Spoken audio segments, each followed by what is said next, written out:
So as our runners start off, they'll be pulling from the top 3 chests in the treasury. One of those will have a magic key so they can get out, and we'll see what's in the other 2 in just a moment. Looks like we've got gold, gold,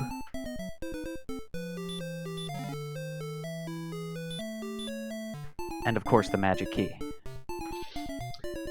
Yep, we'll need that key to get out of the throne room, but a couple of gold chests there, so I would expect to see a fairly standard opening of maybe saving this gold up, perhaps, maybe, possibly. Perhaps not. Perhaps I'm very wrong. Mr. Holmes, Will Wagner, and Bobski have all taken the field immediately, and they've got 18 strength in their pocket, at least Will Wagner and Bobski do. Mr. Holmes is actually the only one running a different build than strength HP.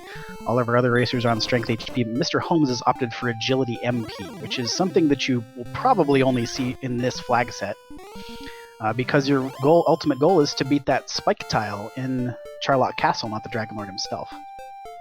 And we do have a reset by Bobski there, opting to go back and get his gold back. It looks like he was facing something he didn't want to take down, or maybe had a death there.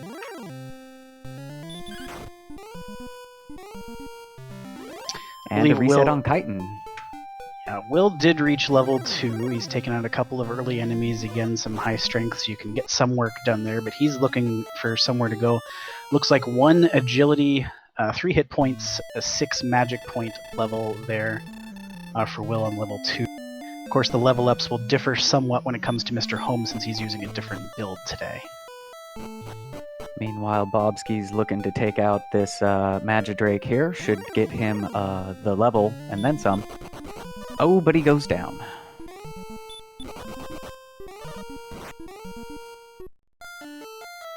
Yeah, racing a Magidrake on 18 attack power, definitely possible. You're going to do from 2 to 5 damage, so that should be about a 3.5 swing fight, but just wasn't able to win that race that time. Ghost back attacking Mr. Holmes, sending him home. And Jerkbird forcing the reset on Chitin 619. Yeah, so that's definitely one strategy here. You can opt to save that opening gold and then just look for a town. But we haven't seen much. In the little exploration they've gotten in so far, there hasn't really been much to see. A little bit of swamp to the southeast here, some desert to the north with some dangerous enemies, so it doesn't seem especially likely at the moment that they're going to be able to do anything with those 2 opening gold chests. Yeah, right now it's got to find something nice to get into a level that'll allow them to explore a little further so they can find a shop to spend some of that money in once they're able to get it. Mr. Holmes did pick up level 3, so a relatively small strength and agility bump, but a big MP boost, and we're seeing Will stats right now, 2, 4, 3, and 14 on his build. So again here, you're not really seeing much of the differentiation yet, but some slight differences in the stats for Mr. Holmes as opposed to our other racers.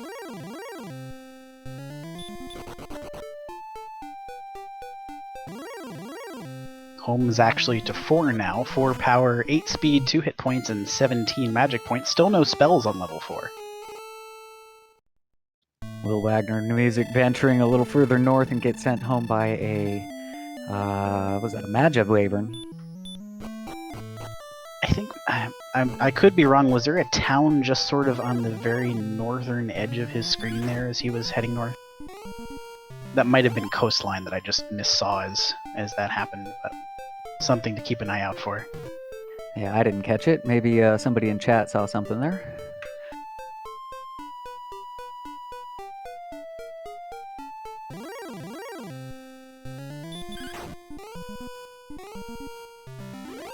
So skeletons look like an enemy that you might not want to grind in Zone 1. Bobski ran into one, got hurt more, and immediately sent back.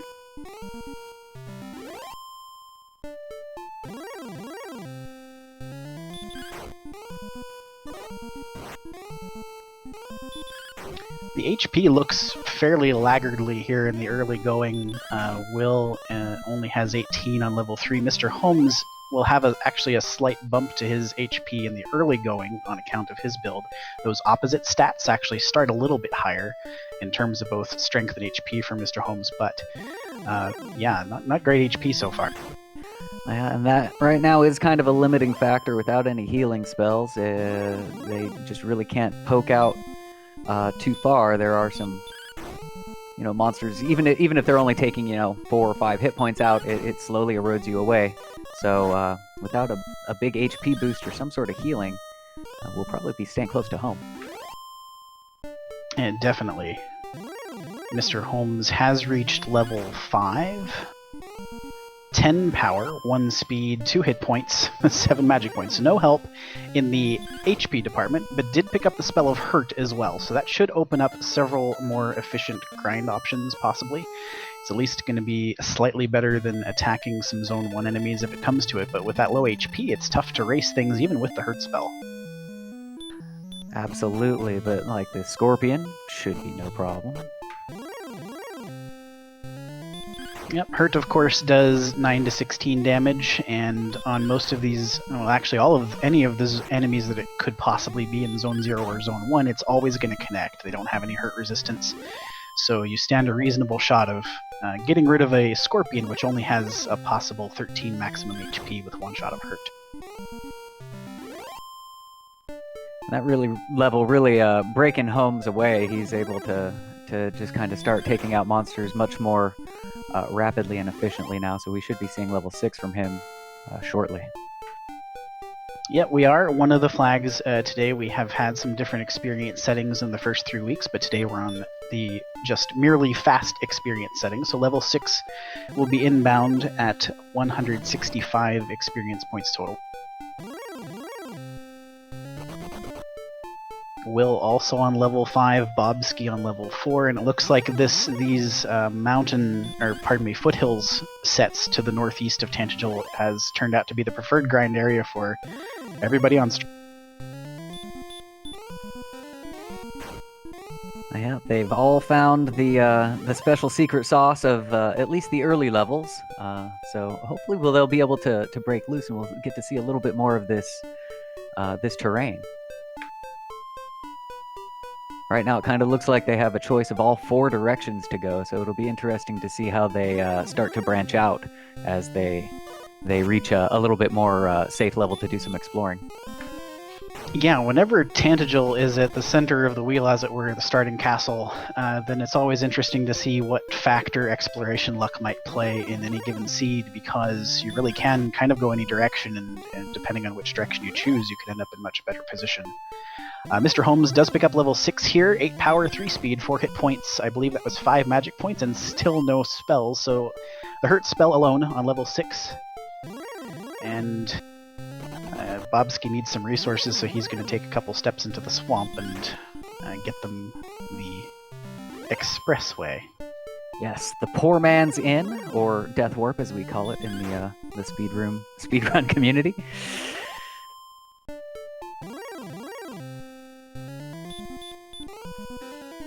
Mr. Holmes struck out to the west and encountered a metal slime and was back attacked and killed on a 2 hit point swing. That always feels a little bit gross. It does, but now he knows they're there. That could be a good way to get him up to level 7 now if he happens to grab one. We are, of course, playing with a Scared Metal Slimes flags on, so if our runners had encountered one of those earlier, they would have run away regardless, but all of our racers are at 20 strength or higher, so those metal slimes would have a chance of running away in any event.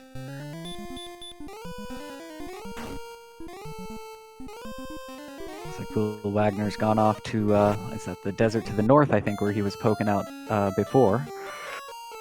Yes, and we've seen these skeletons already with Hurt more, and they also have Sleep, so they're basically off the table. If you wanted to try to grind a skeleton, you're probably going to be rudely greeted, but Mr. Holmes just pegged one anyway. Might be low percentage chances on those abilities. Yeah, he's gonna get a taste of the Sleep now. We'll see if he survives the next turn. Nope, that's a Hurt more. So Mr. Holmes now knows too. Breathe, Holmes, breathe. Don't throw the controller. Those early sleep enemies are always, especially when you have as little HP as you do, you're basically trying to damage race these things with Hurt anyway. The agility also isn't great, so it's not like you're really breaking much of anything. So when those enemies that you think you should just be able to go 2 or 3 hurts and done, and then you get bopped anyway by some bad abilities, that's never fun. It looks like we've got deaths all over the place. I did see an AK-47 took out Kaiten 619 just a moment ago. Will Wagner Music and Bobski 21 also both pretty much simultaneously sent back to the throne room. Meanwhile, Holmes is in a cave, and I believe that was Swamp south, and now he's out the north.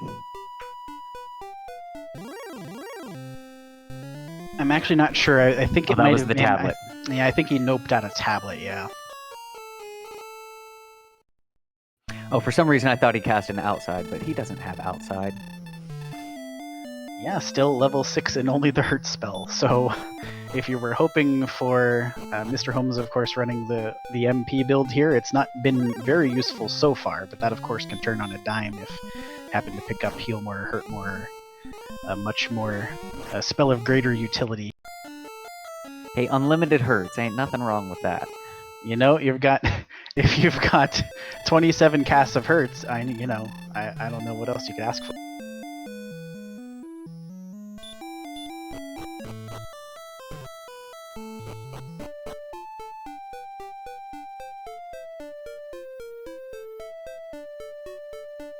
Rogue Scorpion being a little bit too much for Mr. Holmes at this point.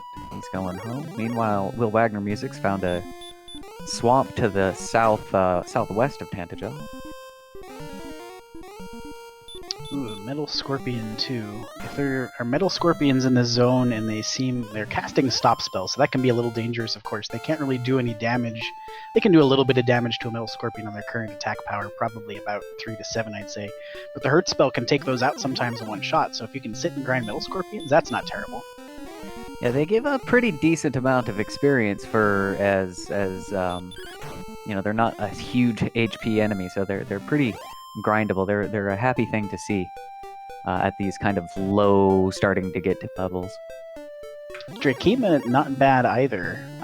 That could be a decent zone to grind if it turns out you really just have to hunker down and grind here.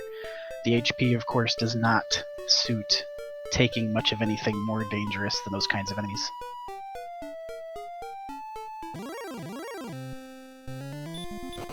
Unfortunately, with no towns around, they can't even purchase any healing. So they are at the mercy of the monsters around them and their own health. Oh, I do see a town, though, on Will Wagner Music. Oh, no, and Will's not going to have enough HP to get there, is he? It is more than 4 steps. It is more than 4 steps. So that 7 hit points isn't going to do it. He's going to get the Death Warp to get his resources back. I imagine he's going to head back there immediately and try to get back with as many hit points as possible. But there is a sizable swamp that he has to go through to get to there in the first place. So, oh, that's true. I don't know if there's really a way to minimize that one. That step, yeah. Yeah. He is headed south. I believe Mr. Holmes went north, and he's been exploring for a while now, but he is also on lower resources, but he has also spotted a town. Question is, can he get there on 4 HP? Oh no, an Armored Knight and a back attack, and a stop spell. Okay, it did land, but that's going to be all she wrote for Mr. Holmes, so we'll probably expect to see him head back that way as well. Very interesting here. And Armored Knights with stop spell isn't too horrible of a thing to see if you think you might have a late game grind. If just spike tiles aren't that horrible, or if they happen to be on a spike tile, that takes away from some of their danger. Absolutely. So you actually like to see those kinds of things, especially if you can get your hands on the armor.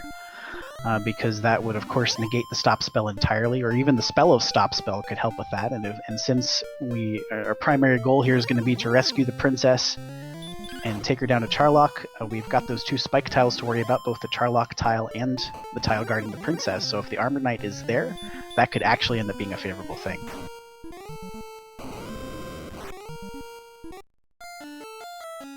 Oh, raids incoming! The Wicked Viking and Free Enterprise coming in hot with some raids. Thank you so much for joining us. We're about 15 minutes into this 2020 Dragon Warrior Randomizer League Week 4 race. Got Three's Company active. I'm Archfield Monk. I'm joined by Vale UV, our restreamer today, Lord of the Synth Esquire. our trackers Camion Renekai, as well as Centroid 41. So thanks so much for joining us tonight. Right now we're at pretty much a nice even race. Folks have been exploring in kind of all different directions, so aside from the experience differences we can see, I don't think we could really say anybody's much further along. Will Wagner Music and Mr. Holmes have both seen where towns are, but we really haven't found much so far. Mr. Holmes, rather than going back toward that town that he had seen to the north, it was a fair ways away. He decided to go ahead and grind, so he picked up level 7. Did get Radiant and Repel. Fairly light on the statistics there, though. Only 1 strength. Looked like, I believe, 5 agility. And some more magic point. And we might see him, didn't he find the tablet cave and noped out of there? Now that he has that Radiant spell, we might see him take a dip in there and see what's in it. Yeah, it could well be worth it. You never know. You could stumble upon a lucky sword or armor. You could also even pick up a magic key, which could... I was going to say it. I was going to say unlock. I'm just going to stop now. It just happened. It wasn't intentional. But I feel like I have to take a timeout for the unintentional pun. But you know, that magic key really could just unlock this seed. It's fine. You took the bullet. I appreciate it. Anytime. You're a far braver man than I am. So Holmes did actually go into tablet here, and he's gonna go pull that lone chest. There are of course no encounters here, so it's free. And Holmes does dive in, and he gets the 666 Mark of the Beast gold chest. Those come up every now and again. Yep, gold is random every time you pull from that chest. It can be from 500 to 750, so you've got, whatever, 1 in 250 chance that you'll get perhaps a bad omen for your seed. Yes, as Guelph put it, it is the devil's gold.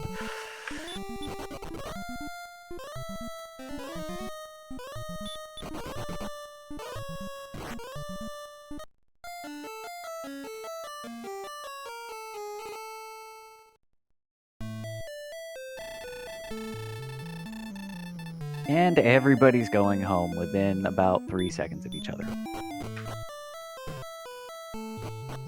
So there have been a lot of deaths in this seed. Sometimes they just roll that way. Yeah, double digits for everybody at this point, and not much exploration to speak of. We've seen some towns on screen, but we don't know which towns they are just yet. So Will is still heading back this direction. I believe Bobsky just found the tablet cave, and he's going to go ahead and dive it. Probably getting a little bit antsy at this point. I can't say as I blame him. As long as you can do tablet in the dark reliably, it's probably not a bad play to just go ahead and take a look at the chest. Yeah, Bobsky is a far braver man than I am, going into there without at least a torch. Without any monsters, if you lose your way, you can very easily get lost in there for a very, very, very long time trying to bonk your way out. Yeah, there's all kinds of little nooks and crannies, and if you walk your way into one, it can be kind of difficult to even figure out where you are from the bonks. Will does pick up level 7 here, so pulling relatively even with Mr. Holmes on experience. He'll pick up Radiant and Repel as well, and he's on 30 hit points, so still no differentiation between the builds because the stats really haven't had an opportunity to expand yet. But that 30 hit points is a major stumbling block here. It really makes it difficult for you to get around the seed when you don't have the health to do it and you have no way to heal. And so that will probably be the next big milestone that we see, short of finding like an armor or a sword or something, is that healing spell, because they are getting to the point to where they can absorb a blow or two or walk through some swamp tiles, and if they can just pop some heals, it can get them a lot further along in their exploration.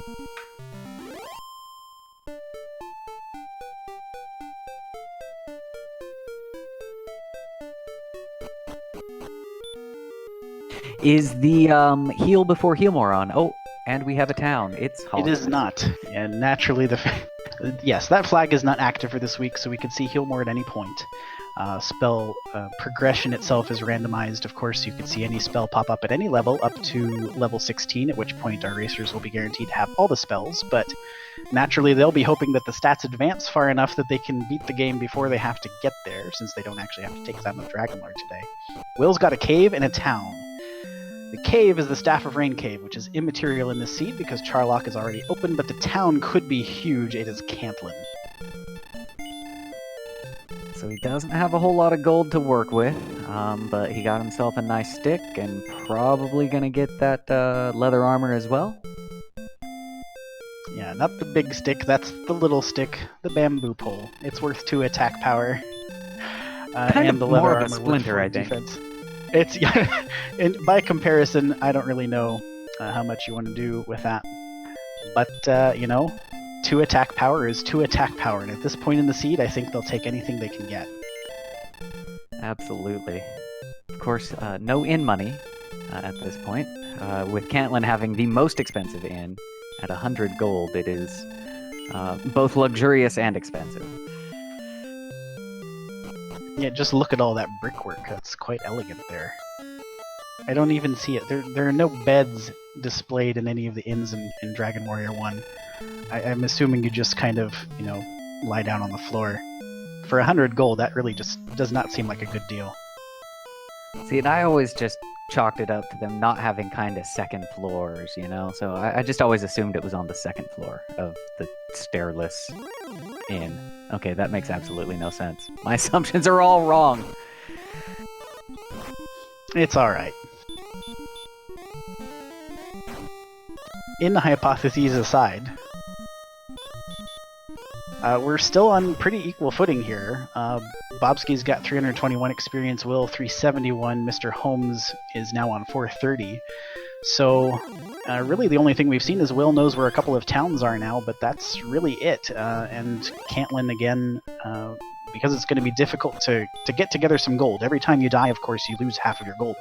So with their HP totals where they are and no way to heal, really, it's difficult to even keep hold of gold long enough to get enough to do anything meaningful with.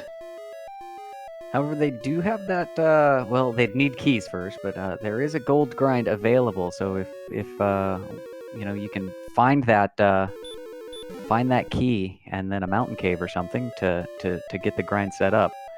Kind of a thing to look forward to if you're one of these runners.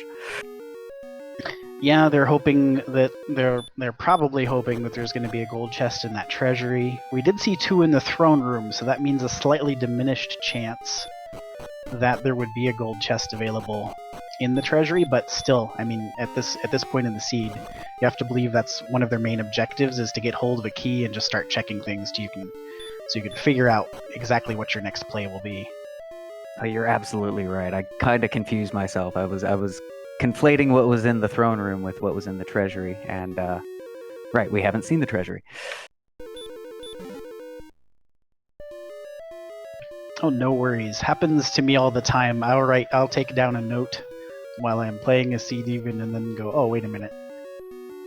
That wasn't They both in the start with T, Exactly, right? So, my abbreviations sometimes fail me.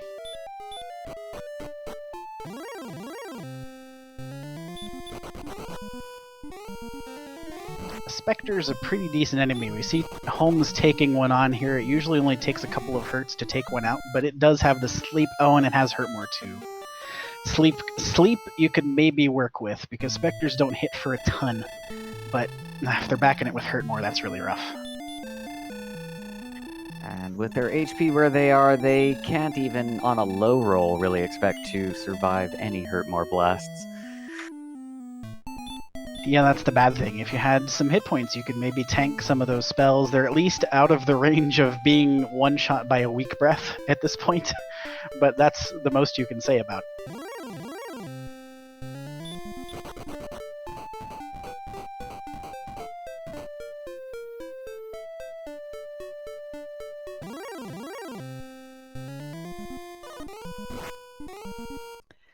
Yes, an absolute meat grinder of a seed. Pure punishment all the way through. But that's half the fun. This would be certainly one of those seeds of torture, as opposed to the delight. For sure, and if you're not quite sure what we're talking about, you may not be familiar with the Dragon Warrior Randomizer Discord.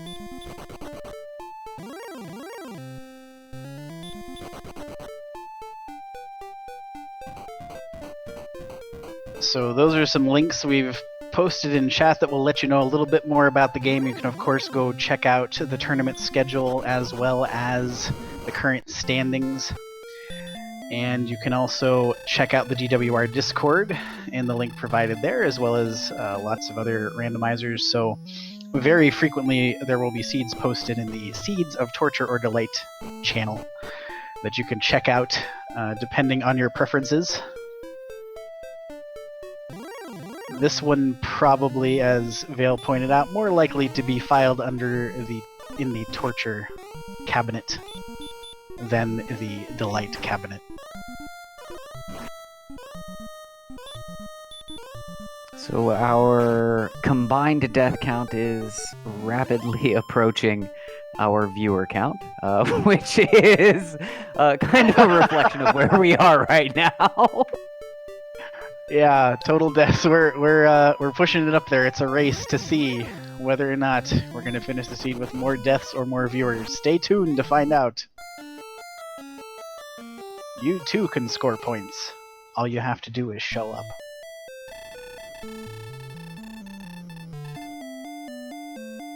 And that is true. Be sure to use your channel points to flash that Drollgon Lord around.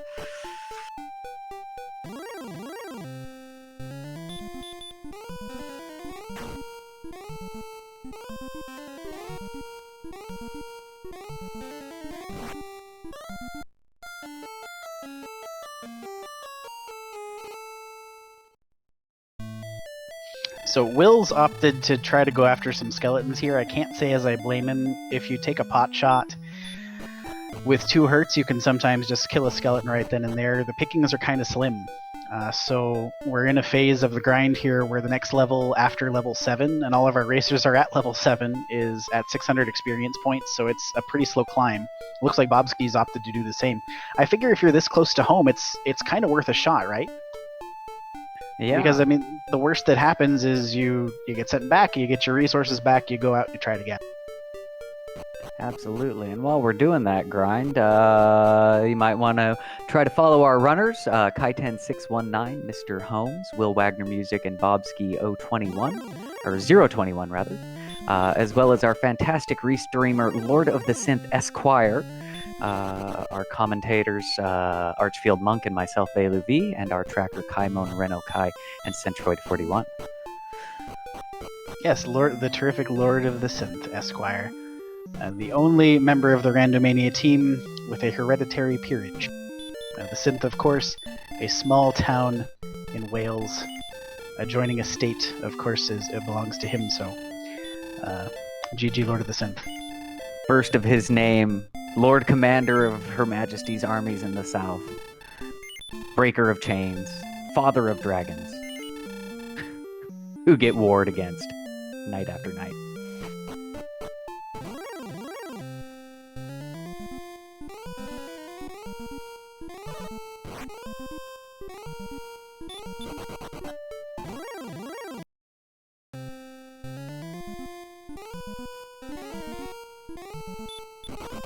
Kaiten running away from an AK-47. Will Wagner also meeting one, and these Armor Knights are not having any of it.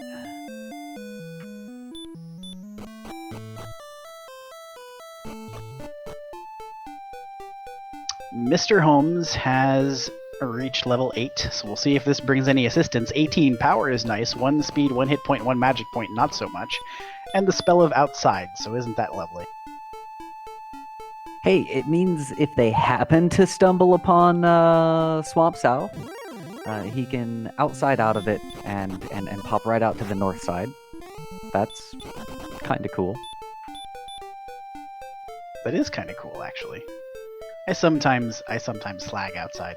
It's actually pretty useful in that regard. Yeah, and also if you're like if they find the grave or they find the mountain cave and want to continue exploring rather than death warping out. Oh, and we've got a town. Yeah, home. That outside spell can be easy. It's of course the Motel 6 Breckenary. 238 gold, and it looks like his options are the same as Will had. He could possibly purchase the bamboo pole and the leather armor, so here we go. We've got two of our racers armed to the teeth with those pieces of equipment. I think Will got to that town that was blocked by swamp earlier, and it was Remulder, but I don't think he has enough money for keys. So he'll have to try to... Oh, well, this should get him pretty close. I'm pretty sure the Poltergeist gives you a decent chunk. He needs to get up to 53. Yeah, Poltergeist worth 19. He's got a Wolf Lord here, but we've seen them with some dangerous abilities before, so he's going to try the cave. Maybe the Stones of Sunlight cave here that he's just found will have a gold chest. Or maybe it's just a key. That would probably be fine too. Just like Thanos, he'll use the key to get the key. And of course, every time you go back into Stones of Sunlight Cave, you can just grab that chest over again for the mere expenditure of a couple of seconds walking back in and back out, you can take as many keys as you want with that slow grind. Well, I guess 6 keys. 6 is the limit. And that'll, having Rimuldar right there will also open up a chest for him. He can pop 2 of those keys right away and find one more item, hopefully towards our progression. Which we don't really need any progression items per se, but could be an armor, could be a sword, could break open. These keys really can open a lot of doors in this seed for our runners, or at least for Will Wagner Music, who's found it.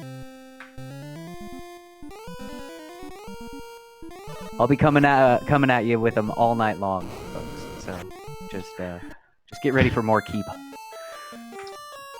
I'm here for it. Okay, so I thought I knew the Wolf Lord had sleep. I don't know that I knew that it had Dragon Lord 2 breath. So we're just going to put a pin on finding that chest in Rimuldar for right now, and we'll see where he goes next. Going to be a little bit longer, unfortunately. He can access the treasury immediately now, though, so we'll get a look at these chests. We've got a cursed belt. Useful last week, not so much this week. A torch. Another torch. Oh no. And an herb. So the treasury, no gold chest, but there is still the basement. Yes, so we'll see what's down there, and there's not a whole lot... Well, we've seen the tablet, we've seen the staff cave already, and we've seen the bonus cave, so there is a good chance that this will be a chest-containing cave here. We'll click on the lights, and that is going to be the grave. So he's got 3 chests potentially accessible here on the top floor, should the enemies cooperate.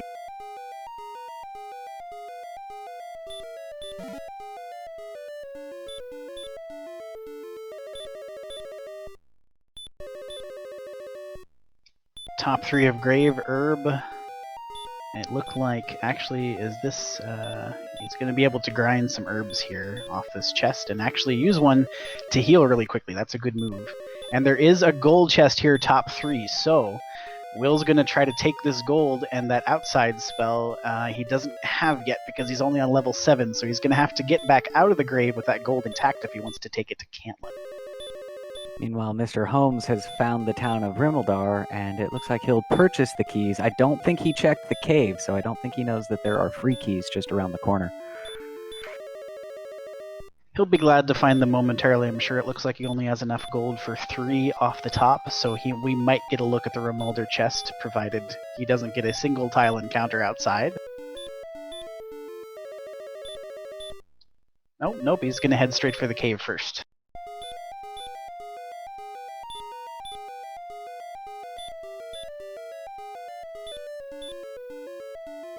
So we'll see if he also does a key grind. And in he goes again.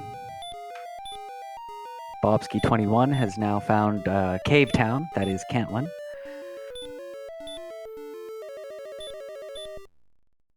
Bobski, also level 8, by the way. Did not report that a moment ago, but we see the statistics on screen right now. The hit points still fairly miserable, even for those on an HP build at level 8, only 32 hit points. Most of the other statistics are hanging in there pretty good, though, so it's just really that HP that needs to come along in terms of leveling. Of course, oftentimes when we get very low HP like this, it's not uncommon to all of a sudden see a level where it's like, blow, 28 health. So I'll be keeping my eye open for that.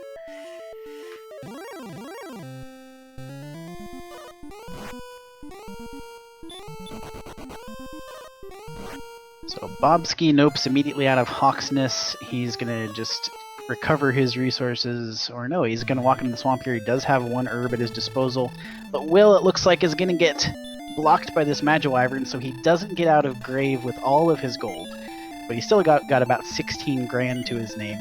So we'll see if he goes perhaps to try it again. I'm assuming since he's saving here, he's probably going to try to take this money somewhere and pick up some gear. That is enough to purchase the silver shield. I didn't catch what was in the shops that he has found yet. I know that we've seen a flame sword somewhere.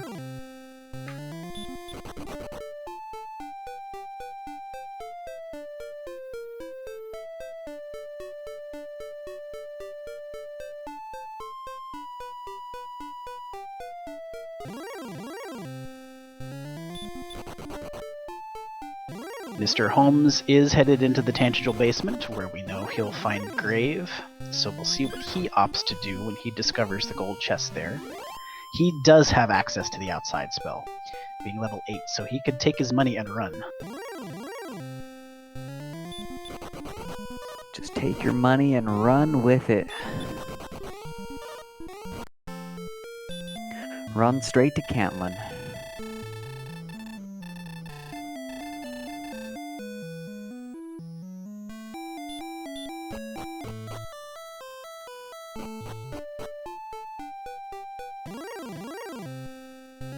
So Holmes does go straight for that gold grind. We'll see how much he grinds up to.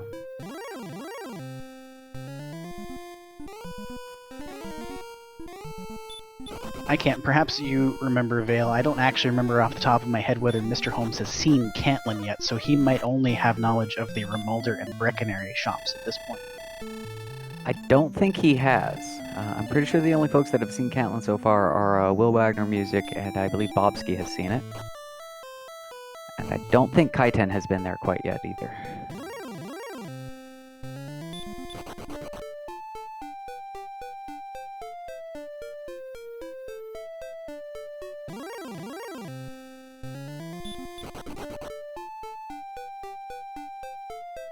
Will it just seems to be having a mess of trouble with the enemy set here. He's had a couple of clutch runs from Armor Knights, but still hasn't quite been able to make it to his destination yet, which I believe is Cantlin based on the direction he's going. And that would make a lot of sense. With keys, he has access to all 3 shops, so with the gold he's got, he can make his purchasing decisions from there. Also having access to those coordinates if he does decide to go for that searchable spot that's on the overworld, if there is one.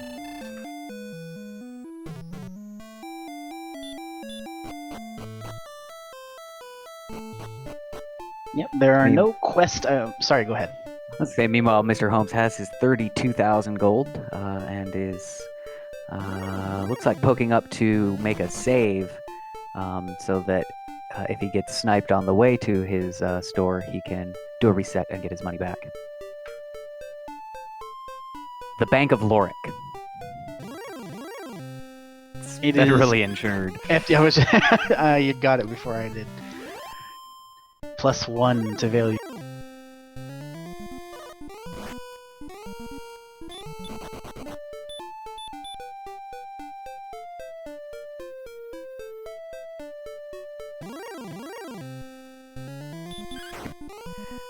He does. He takes 50% interest, unless you withdraw in the appropriate way. Now, if you don't hold down reset when you turn the power off, he'll just take your everything.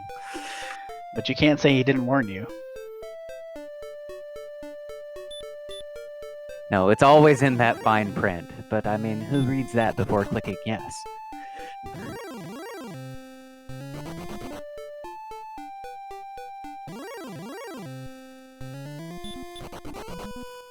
The Imperial Scroll Defense. It's a classic, but it takes a strategic litigator to really pull it off. Now, very interestingly here, Bobski has, it looks like he's opted to slow grind the Erdrick's Cave chest. He did pick up outside on level 8, so he's just getting the chest, he's getting the gold. It looks like he's satisfied with his around 1600 that he's got because he just takes the walk into the swamp, and so he's probably going to save the 1600 gold here and try to get it to one of the towns he's seen. 1600 can get him any combination of things. He could relieve a broadsword with that, or maybe like a hand axe and chainmail or something along those lines. Mr. Holmes has hit level 9. I did just barely miss the level. Looks like he got a big... no, the strength boost came from level 8.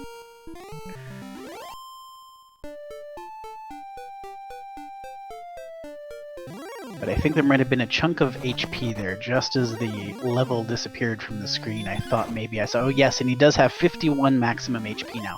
So that big HP boost you were talking about earlier, that looks like there's going to be at least a moderate HP boost on level 9. And that should, again, open up a little bit more exploration for him. With that 51, he can now take a hurt more. He can also survive, like if he gets sleeped, he can survive a few more swings by some of the sleep enemies. So having a good buffer like that, it just gives you a little bit more survivability to push out there just a little bit further and find that town or find that next place. Exactly. So long as he's on maximum HP, the only things that could possibly do him in would be a near max or max swing from a golem or a red dragon, as well as the DL2 breath, but, knock on wood, we haven't seen too much of that so far this season. Yeah, and if I recall, it was like a wolf or a wolf lord or something that wasn't, something you don't see too much in like Sharlock or anywhere. Yes, yeah, the Wolf Lord I think is the only DL2 breath enemy we've seen so far. We've seen the Diet Wombo combo, as it were, some sleep and hurt more around the skeletons inclusive on that one, as well as I believe the specters, but so far as that goes, a little bit less dangerous than it could possibly be. Yes, Wombo Light. It's all the Wombo with just half the combo. Is it just the bow? So it's just a Wombobo?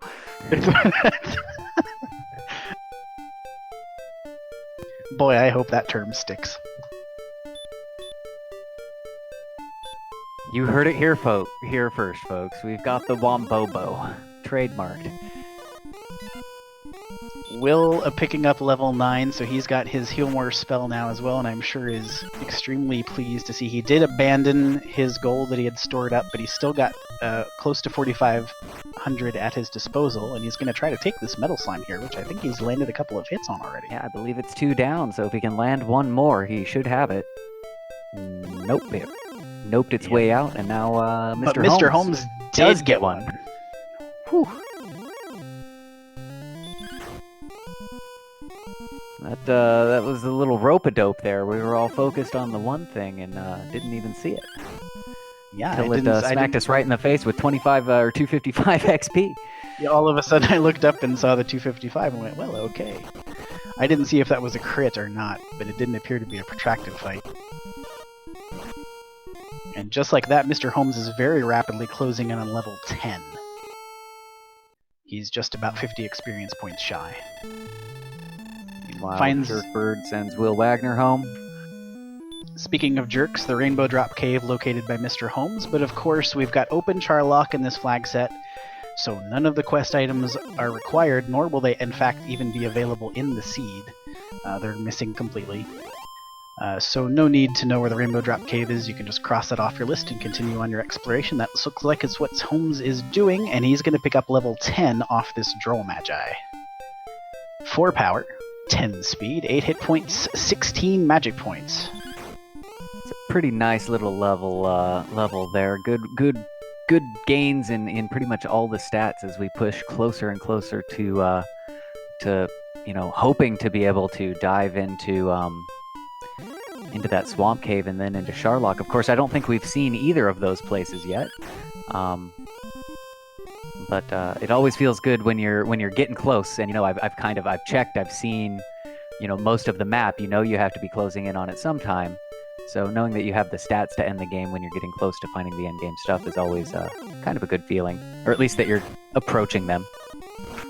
Right, exactly. If the HP had continued to drag, you'd just be thinking, oh goodness, so this means I'm going to have to go, I'm looking at least level, 13 or 14 or 15, which is not really as high as you'd love to go in the seed. Bobski has found the town of Cole, so there is a search spot available here, and there's nothing. There is nothing in the legendary town of Cole. So while Cole exists, nothing exists in Cole.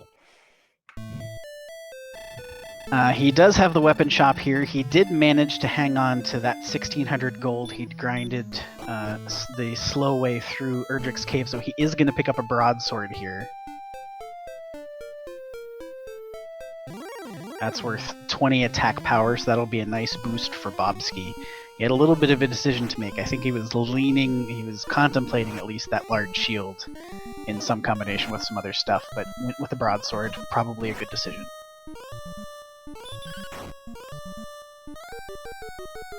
And that should help him take out enemies much faster and also open up more enemies for him to do. Having that weapon, Kaiten and Will Wagner music still with just bamboo pole, and I believe Kaiten is just chopping things with his hands. Mr. Holmes, on the other hand, did get kitted out. He's got a flame sword, and I believe, he's got flame sword, large shield, and chainmail. I didn't quite catch him purchase those, though. I didn't either, actually, so... that's pretty big, and we see the strength is in a good place right now. When you have the flame sword and you're sitting just under 100 attack power, especially for Mr. Holmes' build, remember he's running agility MP, so to have 96 attack power on level 10 with the flame sword, he's probably feeling pretty good about that right now.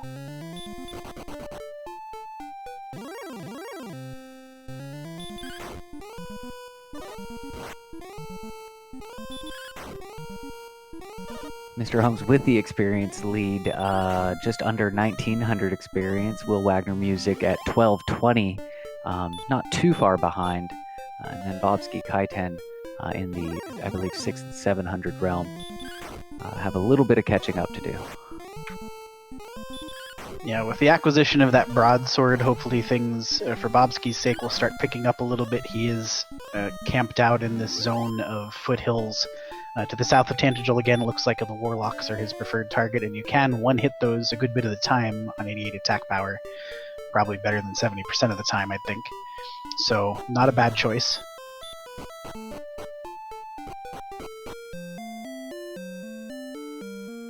Will Wagner makes his way to Cave Town, aka Cantlin.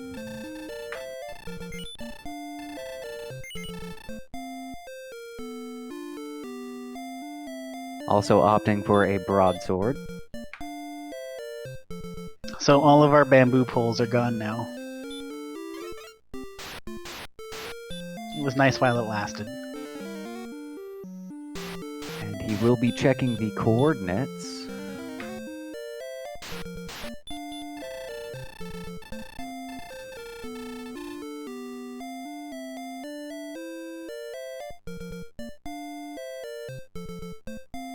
North, 33 west. That is very countable if the landscape allows it, and I don't remember it being too windy. It is just 4 branches out of Tantagel, so we might see an overworld search on Will Wagner's side. Yeah, I would expect it, and it's probably a pretty good play at this point. There are only, because the quest items aren't in the pool, there's only a handful of things that could possibly be on that tile. Looking at Erdrick's sword, Erdrick's armor, or the death necklace. So he is going to start counting this out. And honestly, any of those things would be a very welcome sight, really, to any of our runners at this point. Oh, looks like Will Wagner Music does meet a dead end there. He'll have to wrap around the castle, it looks like, or maybe around the mountains here. But it doesn't look like it turns back up north this way. Yeah, I think it goes quite a way west before it goes north again. He is going through this swamp here, and then looks got that bridge over there. So this would be a demanding count. By no means impossible, but pretty demanding.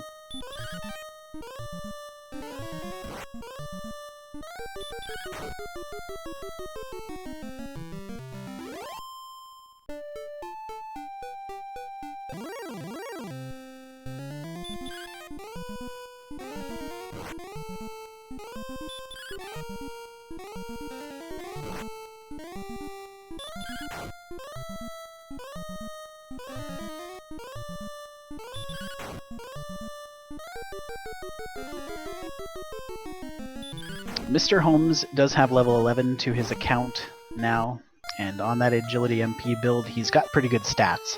One would think he's set up to take out any number of spike tile monsters at this point with 62 hit points and heal more. The defense isn't probably still quite where he'd like it to be. He has managed to hold on to the rest of that gold, so he's just really hunting a place where he could maybe pick up even some full plate or some magic armor, as well as perhaps a silver shield, and give himself some really good chances against any potential spike tile enemy that he might face. So it looks like he's trying his luck with this Armor Knight right now. That 75% stop spell really helping out with that fight. So if he gets through this, that'll be another 255 experience to his name as well. Or sorry, 172. They don't have 255. I don't know where I got that from. Yeah, he did pick up Stop Spell on level 11 as well, so it is basically those Armor Knights do appear to be flinging Stop Spell at least 50% of the time, so as long as you land your Stop Spell, then that renders them mostly harmless.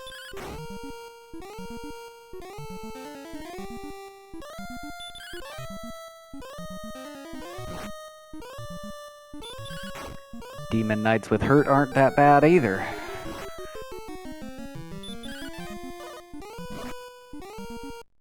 Yeah, you never know. Sometimes those middle to late game enemies just throw hurts a lot, and you run into one and get, just by chance get back attacked or whatever, and you go, oh, they have hurt, and you decide you can try to take it on. Will unfortunately didn't come out on the winning side of that encounter, but that is potentially an enemy that can be worthwhile. Mr. Holmes has made it to Remulder, so he's going to get his silver shield. And he's also going to pick up his magic armor, so he is now kitted out with the best equipment money can buy. And that sets him pretty nicely. All our stats rapidly approaching or in the orange zone. Orange on the stat tracker, of course, means that they are getting close to what would be considered Dragon Lord ready, or even if you have other stats that are Dragon Lord ready and are heavy, you could kind of go with one or two being in the orange. When they are green, that means they would be Dragon Lord ready. And of course, we don't need to face the Dragon Lord in this seed, but it gives you a pretty good indicator of also how they would be able to handle against the spike tile enemies that they will be facing off against. So speaking of those spike tile enemies, the interesting thing is that we actually haven't seen too many of them to my recollection. There are, of course, 6 possibilities. You could have a red or a blue dragon, an axe knight or an armored knight, or a stone man or a golem, and the only one that I think we've seen with any regularity is that armored knight, and we know that once you have stop spell, or perhaps Erdrick's armor, that they could be kind of pushovers, because they're going to cast that stop spell a lot, and it could be ineffective as long as you manage to land yours first. Speaking of golems, just saw a golem punch Will Wagner music all the way back to Tantagel Castle. Well, so we know that much at least. The golems will still hit pretty hard, especially Will's only got that leather armor. So they're going to hit very hard. Bobski has entered the mountain cave, it looks like, and the death necklace was in the first chest. Of course, with hit points where they are, death necklace probably not the top of everybody's what I want to do right now list. But that could break away at any time with the randomized stat growth. You never know, we might get several very big HP levels. In addition to that, the death necklace can sometimes be more worthwhile as a sellable item. It's worth 1,200 gold, so if Bobski's still looking to make some purchases, that's at least one way he can keep that money without having to worry about it being taken by a death. Absolutely. Mr. Holmes did hit level 12. And it looks like picked up a little bit of strength there. He's now sitting at 101 attack power, so he's got to feel pretty good. Really, the only thing he's looking for right now is going to be Swamp Cave, which we still haven't laid eyes on about 55 minutes into this seed. That, of course, is where Princess Gwaelin is being held by some unknown Dragon Lord minion. Interestingly, the cave that has 2 entrances, as well as the big, giant, C-shaped Charlotte Castle, neither have been seen yet. Oh, speaking of the big, giant Charlotte Castle, and a Sparkover Bridge are both spotted on Bobski 21's screen. Bobski considered that Droll Magi heavily and then crit it. So that was pretty solid.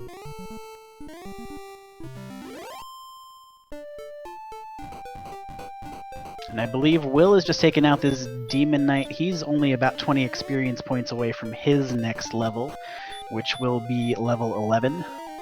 So he's managed to keep up the grind here. Mr. Holmes, meanwhile, has encountered Hawksness. So he's going to try to take this spike tile. We know there's one item outstanding. The sword could possibly be here, and that crit is going to take out the golem. He's going to get to search. There's nothing. There, found nothing.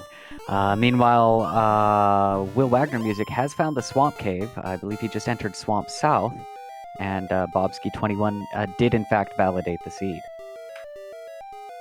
So Will has killed a Rogue Scorpion. He's picking up level 11 right now, so this might be our first opportunity. He's a little bit low on resources. I would expect maybe Will is going to outside here, yeah. So he's going to head straight through to Swamp North, which backs into Garenham, interestingly enough. Very good. So they have an inn handy. This could be very good for Will Wagner Music if he can pop in there, and if it's something manageable, I think he could potentially tease away the princess. Of course, he would then... I don't think he's seen Sharlock, so it may not be quite the thing to do just yet, forgetting that there is a second part to do after rescuing the princess.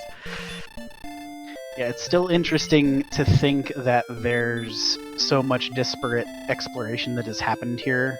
So Will's seen Swamp Cave. Yeah, I think each of the 3 players who've really been in the field, Chitin's been content to grind, I think, but Holmes and Will and Bobski just kind of have all these pieces of information that the others don't quite have yet. So it's just a matter of who's able to put those things together first.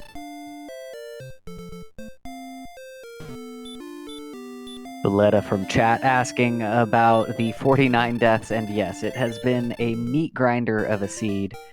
And our runners really didn't have a whole lot of hit points up until really like level 7 or 8 before they were able to really start traveling, and even then, it's been pretty treacherous. So Mr. Holmes is in Mountain Cave. Bobski, I don't believe, was able to full clear this, so we might get a look at these chests. Second chest there is gold, and there's 2 more at the top here, as Mr. Holmes winds his way around. Finding the Fighter's Ring, which is worth 2 attack power when equipped, and a magic key, which is, you know, a magic key.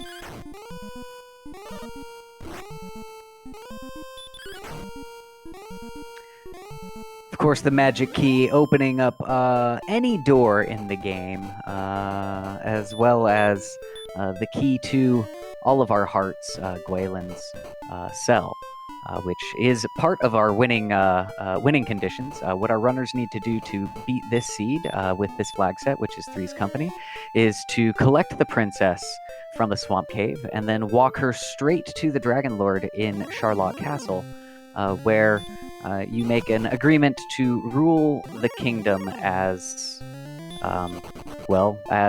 as Dragon Lord Erdrick's heir and princess, as kingdoms should be ruled. I believe that was the arrangement for most of the monarchies of medieval Europe, was it not? I believe so. So really, nothing out of the ordinary here.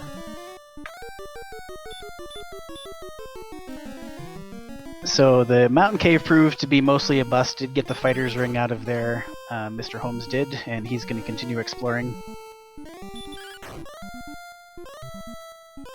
And really, at this point, if you're Mr. Holmes, you're probably thinking, okay, I've got to find this game. Actually, has Holmes seen Sherlock yet? I don't know that he's necessarily seen Sherlock yet either. I believe, if I'm not mistaken, and someone can feel free to correct me in chat if I'm wrong, but I believe Bobsky is the only player who's seen Sherlock to this point. So yeah, with his stats where they are, he's kind of got to be a little bit worried having not seen either of those things. And just kind of wondering, where is everybody else at? We are just passing the hour mark for this seed. It'd be interesting to see what's going through his mind at this point.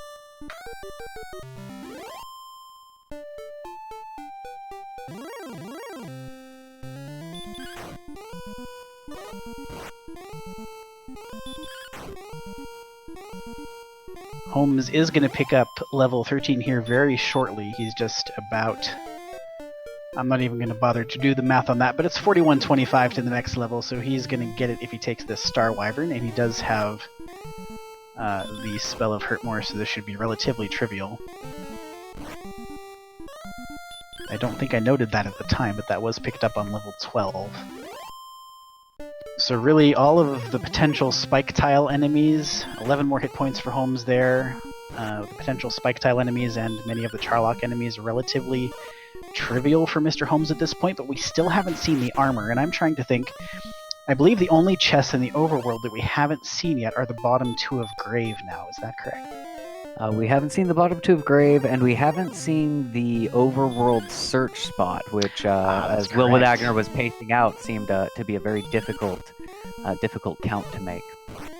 And of course, those difficult counts are made more treacherous because you can't actually rescue the princess for the GPS.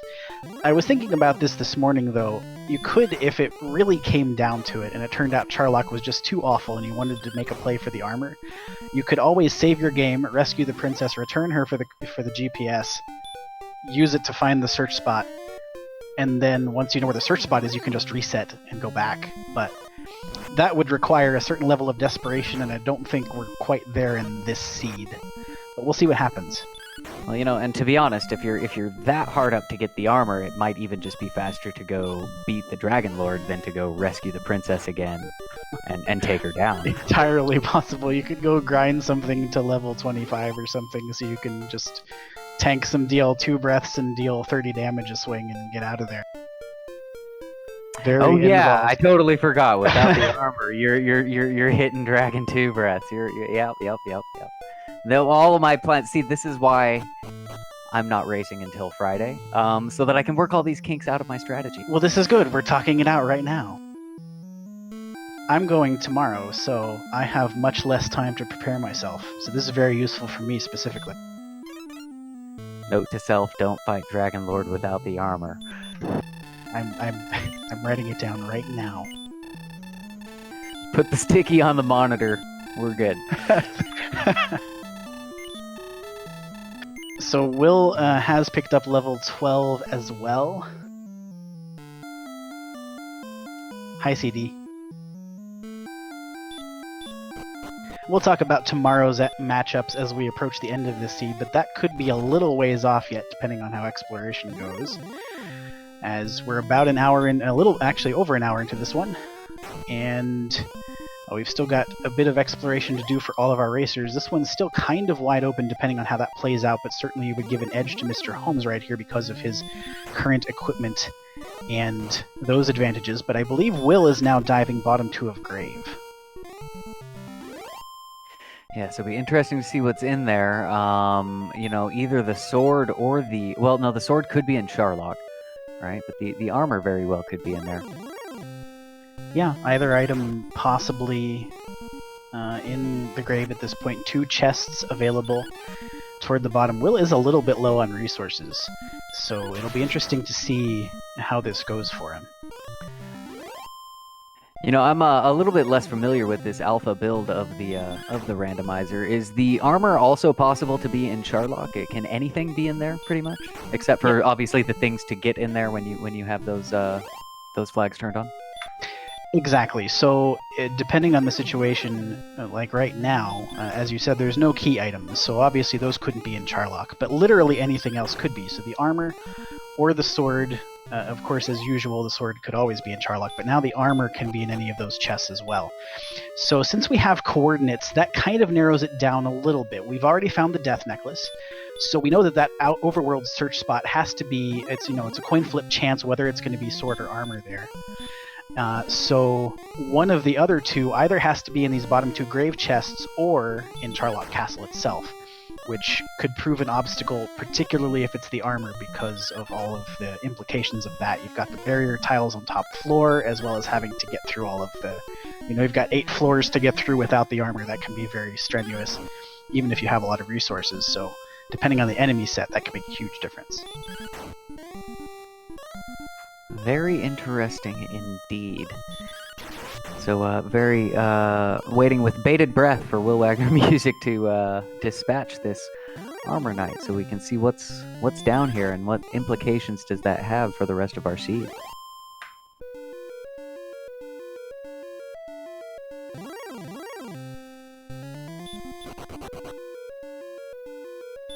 So Mr. Holmes is taking on a Stone Man.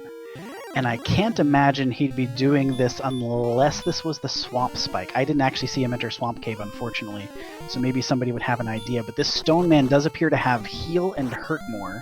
So if you can land a stop spell, it's virtually entirely neutralized. Pretty much a free fight, and it is indeed the Swamp Cave, so looks like we're going to be picking up the Princess. At this point, Mr. Holmes is banking on not perishing anymore as he explores, because again, I don't believe he has seen Charlock just yet. Exactly. He has to feel he's in pretty good shape, though, because now he's seen the Armored Knights are essentially neutralized because they've got Stop Spell, and he's seen the Stone Men are... I mean, you can always take a Stone Man with Sleep if you have it. They don't yet, but since you can cast Stop Spell on this variety of Stone Men, that's one fewer Spike Tile enemy he has to worry about in Charlock that could be potentially dangerous. Of course, Princess Gwaelin riding the Yoshi. Very interesting sprite combination there.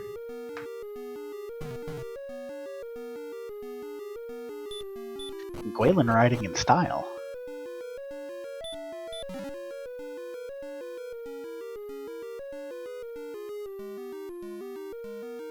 Bottom chest of grave looks like a fairy water, so no dice for Will here.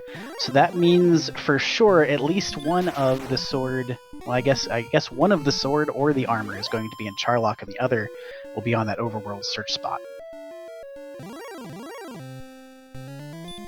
That's gonna be quite interesting to see how they deal with that.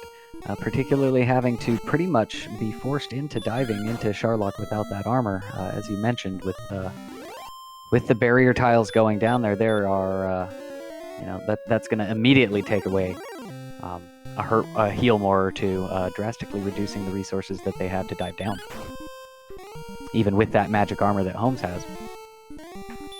Exactly. Now, of course, this is it's interesting because these seeds. You often think of them in terms of a normal Charlock dive where you'd be wanting to keep most of your resources for the Dragonlord fight. But in this one, of course, you really just kind of want to hold enough resources in reserve for kind of a worst-case scenario boss tile because you don't actually have to fight the Dragonlord. So on 92 MP, Holmes is probably feeling like he's in pretty good shape here. He is still looking for Charlock, but I have to think that as soon as he finds Charlock, he's just going to make a run at it. Probably no attempt at the armor get here, I would think. I really wasn't paying attention to which direction he went. I believe Sharlock was found somewhere to the south of Tantagel Castle. Yeah, and I think Holmes is actually on or out the other entrance of Swamp Cave via Garanham. So whether or not this links up with that, I'm not quite sure that I know.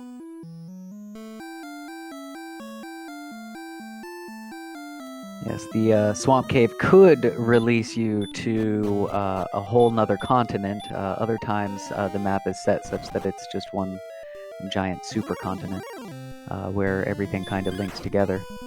It looks pretty expansive, whatever he's found, and there's another cave.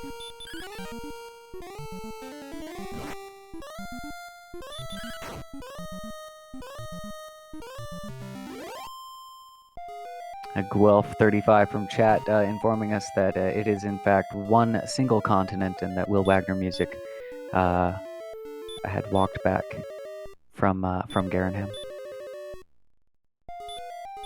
Okay, that's interesting. I would think the coordinates then, could the coordinates be... I don't know if we've seen far enough west of Tantagel to see whether that would be. I believe Holmes just spotted Charlock.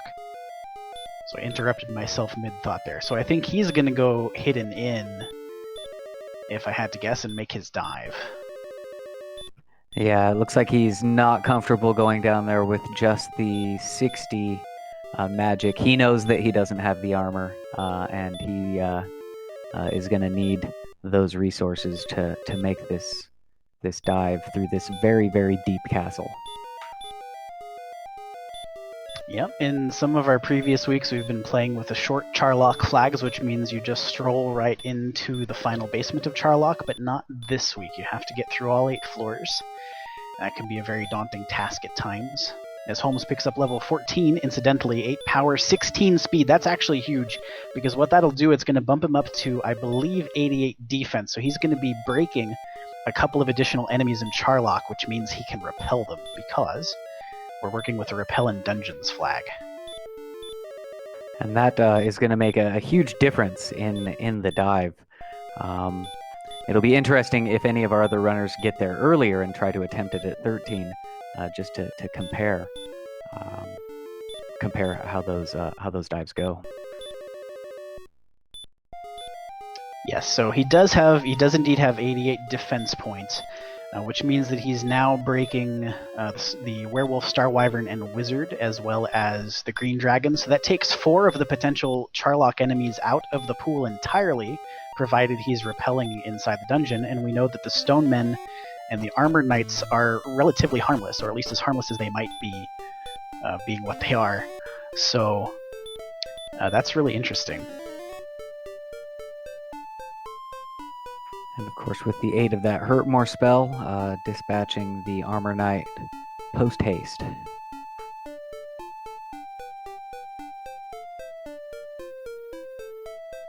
I have not seen enough of the encounters against the Armored Knights to get a real good sense of what their stop spell resistance might be. I find it interesting that he opted to hurt more that one, but of course he's got a lot of resources, so he might just be thinking here that he's got enough in the tank to take care of business one way or the other. But we do have, at minimum, a first zone Armored Knight, and he does stop spell this one.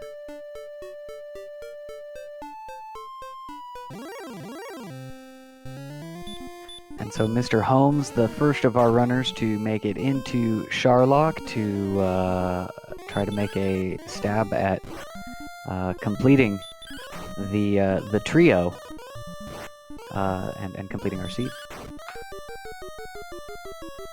John Ritter and Mr. Furley are waiting in the basement. It sounds so sinister when you say it that way. Absolutely nothing sinister here. And Holmes making it through the barrier tiles.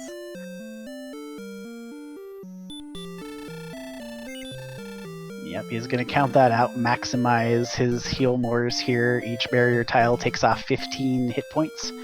So he's counting to know where he is and deploy that healing in the most efficient manner possible.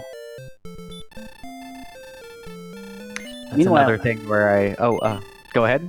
So I was just going to say, Will Wagner actually had managed to complete his gold grind again, having come out of grave, so he's actually headed back to Cantlin, and it looks like he's picked up at minimum half plate here. We'll see what else he might have to purchase.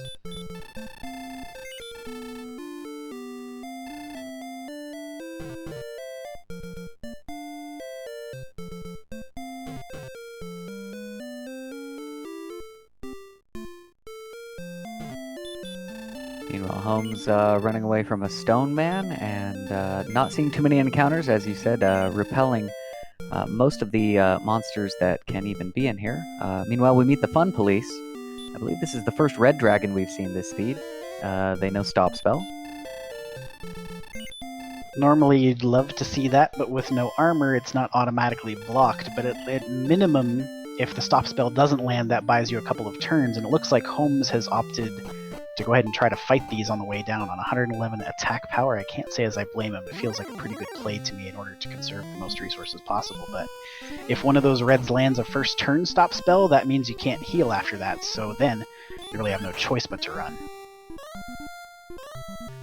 Sometimes if you are just feeling the really bad run luck, you know, it's safer to fight monsters than it is to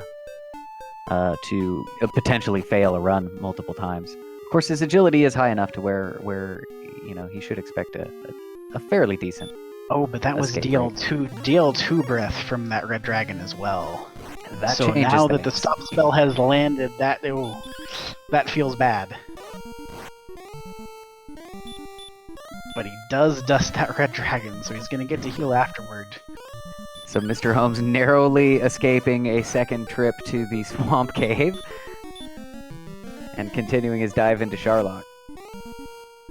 Elsewhere, it looks like Will Wagner and Bobski are about to be simultaneously disappointed by the lack of anything on the Hawksness search spot. Hey, but at least they get to fight a golem, right? That's worth a trip, I think. Mr. Holmes making the bottom of the Sharlock Castle, and place your bets, folks. We're going to have a sword or an armor in the pyramid. Go ahead and choose which money box you think it'll be in. Of course, either could be vanilla. I think I do like this play, though, because it's really dangerous. If there's a red dragon spike boss, then that's...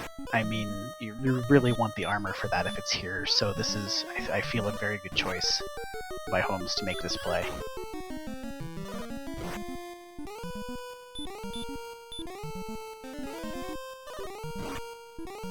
Ba ba ba ba ba ba ba ba ba ba. I think that's how that song goes.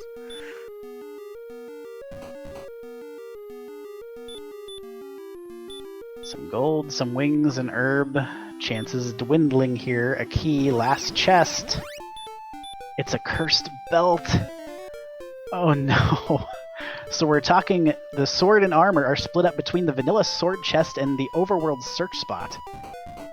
And of course, with Long Sharlock, the judge's table is not just right there in a stairwell. Our runners would have to go back up several floors to backtrack their way back to the sword if they were to decide to do such a thing. Or armor. We still don't know whether it's a sword or an armor, but it's got to be one of the two. Exactly. So with that in mind, I think Holmes here opting with that coin flip chance is just going to take a chance at the spike tile. And this could be an innocuous enemy. We'll see. It is that armored knight. He's probably very happy to see that. Yes, he should be able to take this out with very little problem, and we should be seeing our first runner finishing in just a few moments.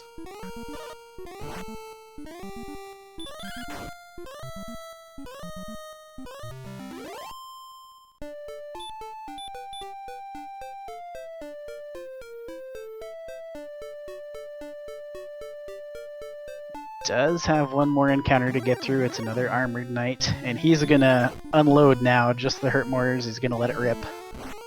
Does get his spell stopped, but one more swing or two should do it.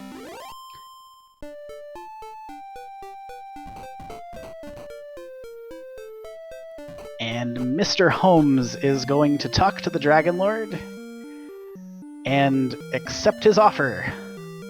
So everybody get your GGs out in chat. Mr. Holmes is going to take home first place and keep his undefeated streak going. This is his 4th victory in 4 weeks, maintaining his excellent form in the 2020 Dragon Warrior Randomizer League.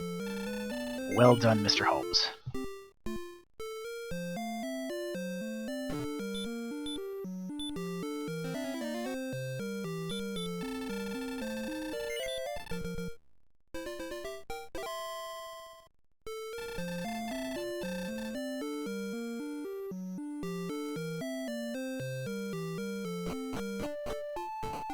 So we will, of course, see if we can get Mr. Holmes in to chat with us for an interview, but meanwhile, some very important points in the standings still at play here. 3 points will be handed out to tonight's 2nd place finisher, and those would be of big importance to Will Wagner and Bobski, who are both sitting with 8 points on the bubble right now for the potential of a playoff position. So still a lot at risk here as this race continues.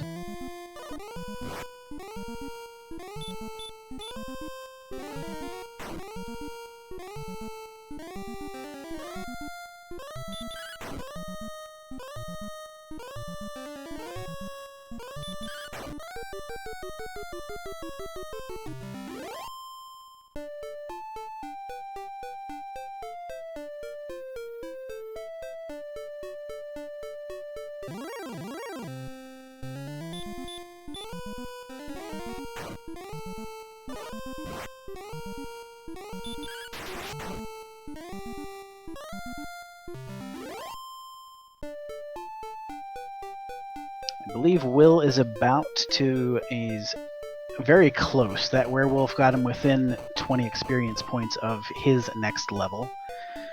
Whereas Bobski has just now re-entered Cole, and it looks like he's expecting to do some shopping. Or, never mind. He opts out of shopping. Only has 746 gold on him. He might have been looking for a large shield, which I believe is available in Cole.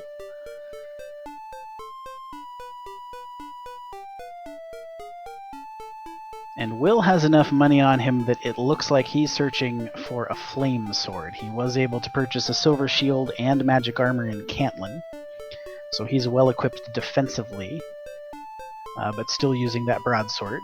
Not terrible. You can win the game on this flag set with a broadsword for sure.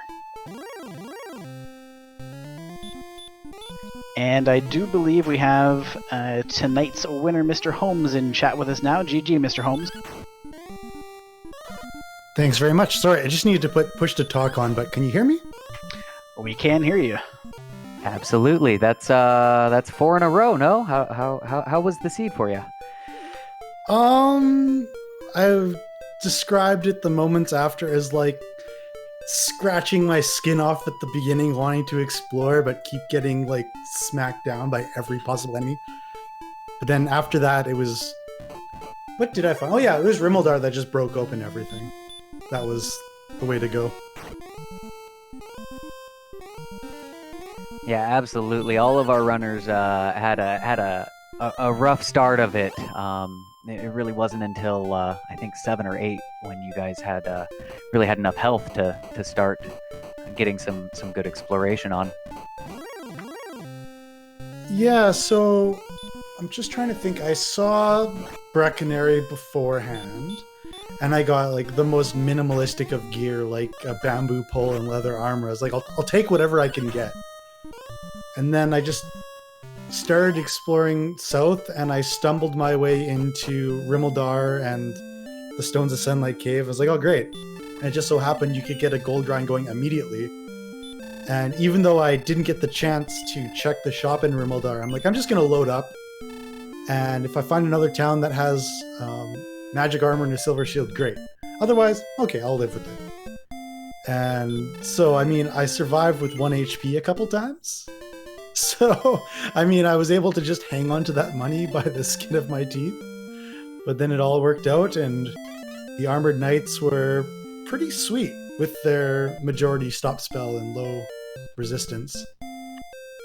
Yeah, it certainly seemed like the stop spell was landing with regularity. I wasn't quite sure whether you'd even missed one to that point in the seed, so when you saw that early and then definitely the Charlock spike tile, must have been very pleased to see that, especially since the armor turned out not to be in the treasury.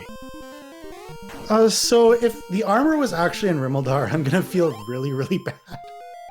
Rimmildar was just... It was on the map.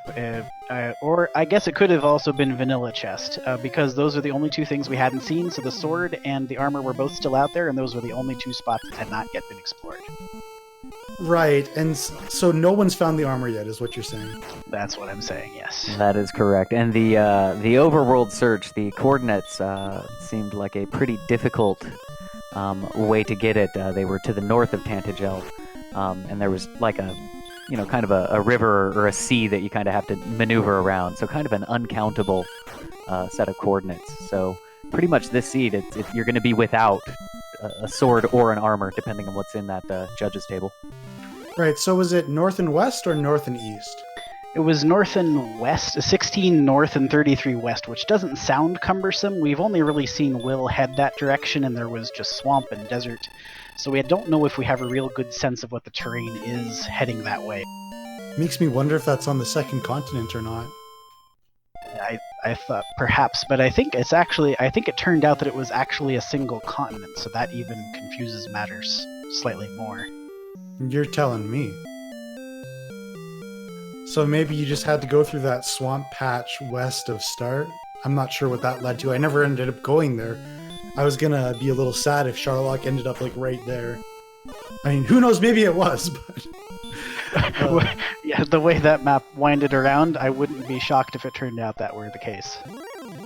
Actually brings up a thing I wanted to ask Mr. Holmes. As you were getting, you were starting to get up into the stats and really getting ready to, or able to take out most of those endgame enemies, but you still hadn't found the Swamp Cave or Charlock. I was just wondering if you were kind of feeling the pressure at that point, or if you had even noticed. Well, I mean, I wasn't super anxious because my agility was still pretty low at the time. And so maybe, honestly, not that I can remember. Not that I can remember, but I mean, if I'd gotten whatever level I finished at, probably like 14 or 15, if I'd gotten that and I still hadn't found the Swamp Cave, then I would have been pretty agitated, to say the least. Yeah, I found it very interesting. The big giant Charlock and the cave that has two entrances was kind of the last thing that really anybody found. Yeah, it was weird. Like, generally when I'm exploring the area that has like the lowest encounter rate, just especially when everything's taking you out. And all of those ways led to not many things. So you really had to start trudging through the swamp and the mountains before you could find any of that stuff. Yes, the road to nowhere has many paths. That's a solid quote. I like it. So just a real quick update here. It looks like Chitin is about to clear the mountain cave. We know there's nothing of value there. It looks like Bobsky has made his dive for bottom 2 of Grave, and we know there's not much of value there either. So it looks like Will is in the best position at this point, has the best equipment, and does have an experience lead over the other 2 racers who are still participating in this one. And it looks like Will has rescued the princess as well, so he could be making his way, or at least searching for Charlock. As far as I know, he may not have seen Charlock yet either. So this could be headed for an interesting conclusion, as these racers have a lot of decisions to make in the home stretch here. Yeah, I actually realized I had never checked the bottom of the grave because I kind of noped out of there as soon as I did my gold grind. So, yeah, that's just one more place it could have been. Obviously it wasn't, but I mean, given my knowledge. Right, exactly. Will Yeah, you Wagner actually... looks like he is kind of making his way towards Charlock. I think even though he hasn't seen it, there isn't a whole lot of directions he hasn't gone yet. He's seen probably the most of the map of just about anybody. That doesn't necessarily make it easier to figure out where you're going, though, on this map. No, especially as sometimes the seeds and the overworld maps kind of bleed together in your mind a little bit. Especially towards the end of an hour and a half seed, stuff can start to get a little confusing. So is my audio messy right now? I tried changing something so my stream could hear the... No, you sound fine. Yep, loud and clear. Lima Charlie. Great. I have some sort of audio video splitter, and sometimes you get dual feed that stutters, so good. I'm glad.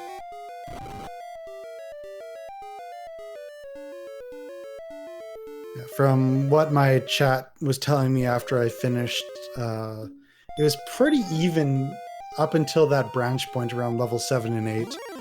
And I'm just guessing that the flame sword made all the difference in the world. That was, for me, when everything changed. It was really, yeah, that was really it, because in fact, Will was the first person to gold grind out of the grave, but he didn't have level 8 yet, which I believe was the level on which you gained outside. So while he wasn't able to escape with all of his gold and then never actually was able to cash in on the gold that he was able to keep, you did have outside and you were able to get that flame sword much earlier. Right. I mean, it made me into a certifiable glass cannon instead of a glass grandma's fist or something like that, which is what we were before. Meanwhile, Kaiten 6119, or 619 rather, getting sent back to Tantagel by the golem in Hawksness, so not getting the opportunity to be disappointed by that empty search spot. I'm not sure which is more disappointing. Not being able to be disappointed, or just plain being disappointed.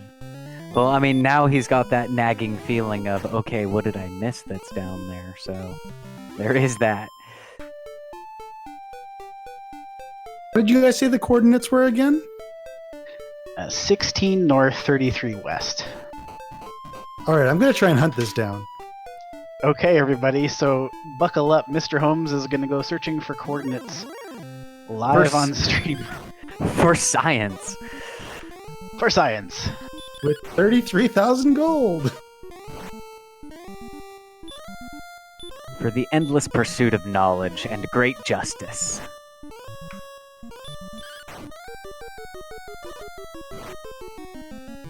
So meanwhile, Will looks like he's done most of his searching, and it looks like he definitely wants to pick up level 15 here. He is not happy with the stats. He, of course, is running the strength HP build, so his statistics are a little bit different than Mr. Holmes were. On level 14, he's actually got 6 fewer agility points. So he's perhaps unhappy with what he's seeing right here, and is going to try to take this blue dragon out to pick up level 15. Meanwhile, Bobsky in the swamp, and pokes his way right out of Garenham and back inside. I'm not sure where his resources are, but he might be, yeah, it looks like he's going to use the inn, and then I wouldn't be surprised if he goes down and rescues the princess as well.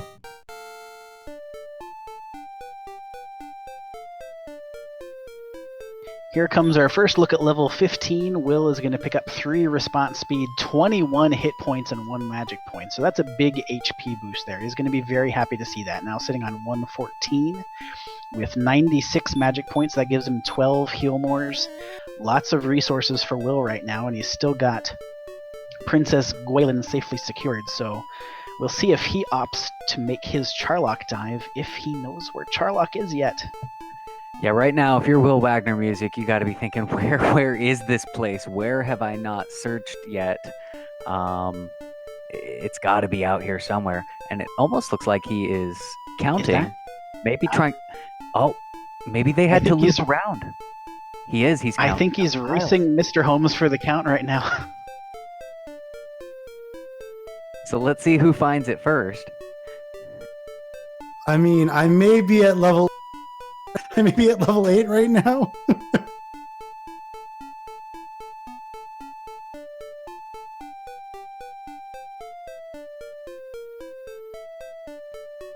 Oh, so Holmes is going to get sent back.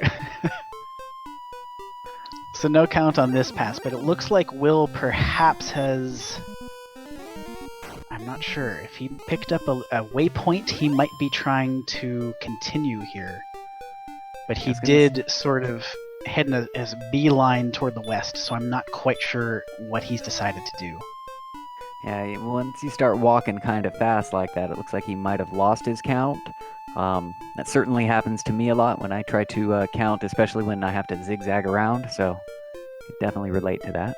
Well, in this region to the northwest is kind of featureless. Usually you're hoping for maybe a landmark, a weird lake, or something that you can write down and keep as a waypoint, but there wasn't really much of that in that direction. So he's actually just going to nope out of the count as Bobski rescues Gwalen. So it looks like we could be coming down the stretch here with Bobski on 14, Will on 15, and we'll see which one of them is able to make their Charlock attempt first, if indeed that is Bobski's plan at this point. Will Wagner Music finding Breckenary, and if I remember correctly, if he explores a little to the south, I think that should be the Big C. I think if my memory works I properly. think Breckenary may have been that town to the northeast of Tantagel, so I don't know where Charlock actually is in relationship to that area.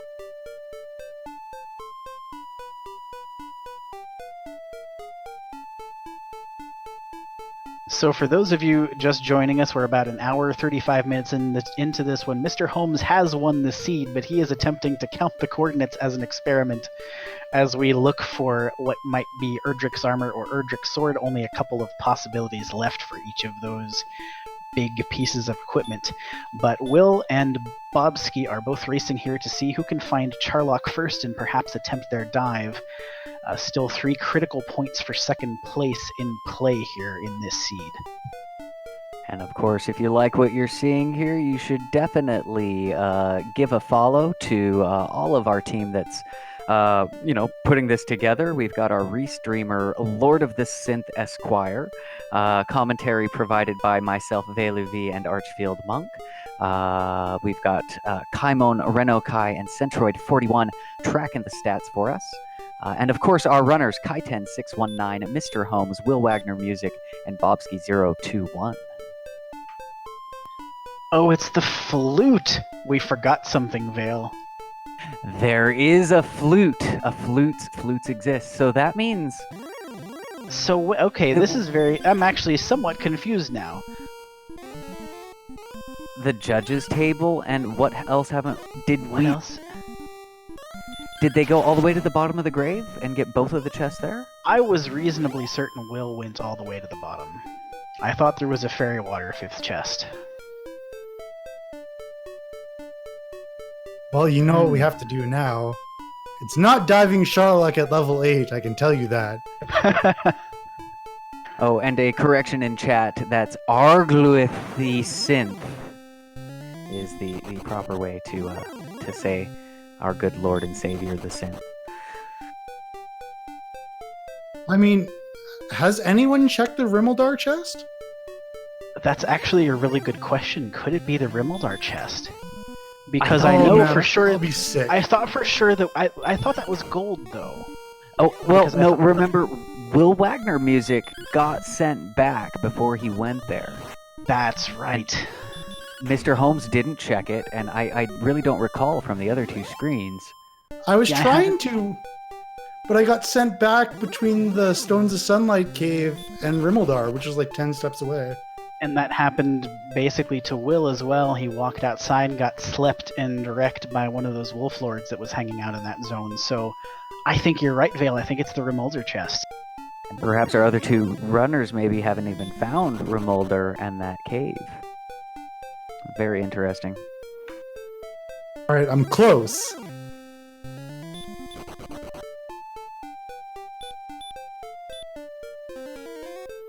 So science continuing for Mr. Holmes. He's going to try to figure out what is in the Rimulder chest. Meanwhile, Bobski021 has made it to the, I guess, first basement floor of Charlotte Castle. And he counted out those barrier tiles with extraordinary precision. He had 1 hit point left when he hit the stairs, so he was definitely in resource conservation mode there, risking it to get into the basement. I have miscounted barrier tiles in Cantlin more times than I would like to admit. I normally run Dragon Warrior 4, so the screen changes color when you're getting in danger mode, and when I don't see that, I make mistakes. So, Well, good job on our runners keeping a heads up. We're learning stuff. And now we're learning. Mr. Holmes has discovered that Erdrick's sword was indeed in the Remulder chest, so that means that the armor necessarily must be in the vanilla sword chest in Charlock Castle. Very unwelcome news on a seed like this one.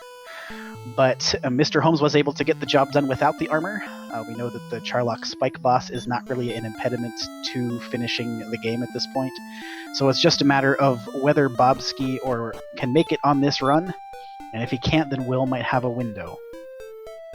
There are red dragons in here with I believe they had Hurtmore, correct? So there is some monsters. They actually had the big breath, I believe. Or that's right, big breath. Yeah. Stop spell and DL2 breath, which is a big deal when you don't have the armor. Right. I mean, I decided that I just needed to fight them and say to heck with it.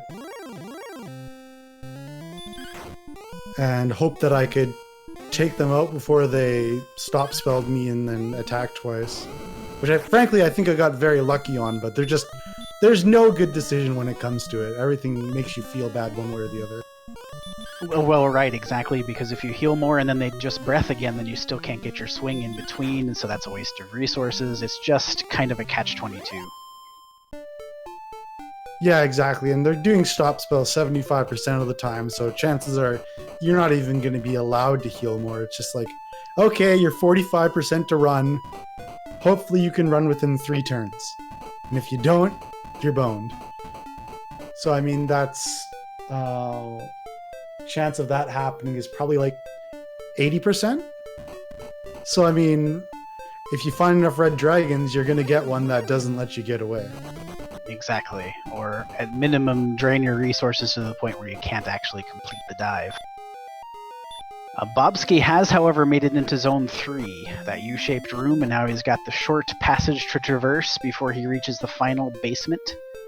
He is a little bit lower on resources right now, though. Got 34 MP, so that's 4 heal mores maximum. He is going to make the treasury check again. I think this is a pretty good play here. If you can find the armor, you don't know what that spike tile is yet. So having it could potentially be almost requisite to finishing the seed. Mr. Holmes, I'm sure you were hoping not to see one of those red dragons on the spike tile. How much of a relief was it to see that armored knight? Oh, I gave a huge fist pump. Definitely, I was pretty stoked about that. Very good. I wasn't sure if any other of the monsters were annoying in any way. I didn't see an axe knight the entire time. So, I mean, just to see something I knew and that I knew I could beat with high probability was very reassuring. I was still super nervous about maybe finding a red dragon between the spike tile and the Dragon Lord. So I was always like healing up to full. But thankfully I only had one more armored knight and I was able to take it out. Yeah, I think the most deadliest thing that was out there that we saw, there was a mini wombo on the skeletons, which, you know, once you're able to one-shot those, it's not too bad of a thing. Spectres meanwhile, too. Will Wagner Music has to be feeling a bit frustrated. He's been walking around with the princess for quite some time, and it looks like he's not on the right end of the map right here to find Charlock, while Bobski is disappointed by the Charlock treasury and making his way to the tile. But I think this armor knight's gonna get him. I think he got I think he got stop spelled, perhaps, because he did not heal down the stretch there. So either he was thinking he needed to conserve those resources, or he just had to kind of risk it. So unfortunately, he's going to have to go back and rescue the princess again. So here, as we mentioned earlier, it's going to open a window for Will, and he's walked right through it into Charlock Castle. And just like that, we've got the tables have turned. Now, of course, a lot of this is up to the red dragons. We've got those we know for sure in the second zone. They could be elsewhere, of course, too, but Charlock is no easy feat. So just because Will is in Charlock now and Bobski's got to rescue the princess again does not mean that this is a closed case. Alrighty, well, you guys got any other questions? I'm a little bit tired. This was a late one, so thanks for staying up at maybe an unreasonable hour for you. Fortunately, over on the West Coast here, so it's not too late. But yeah, absolutely. If you're on the East, I can imagine the sleep building up. So thanks for a great run, Mr. Holmes. Congratulations on 4 in a row. You must be feeling pretty good about going into the next round. And yeah, fantastic run. I'm just having so much fun with the league this year. I mean, it's always fun when things are going well, but that was my mindset. I know in past league flags, or in the past league, like I got really frustrated because with these flag sets, like anything can happen, right? The variance is super high, and my main goal is just to have fun, and I'm super happy that the results are coming with it. So, yeah, let's have some more fun next week. Sounds good to me. Thank you so much for stopping by, Mr. Holmes, and thank you for the science. Science again!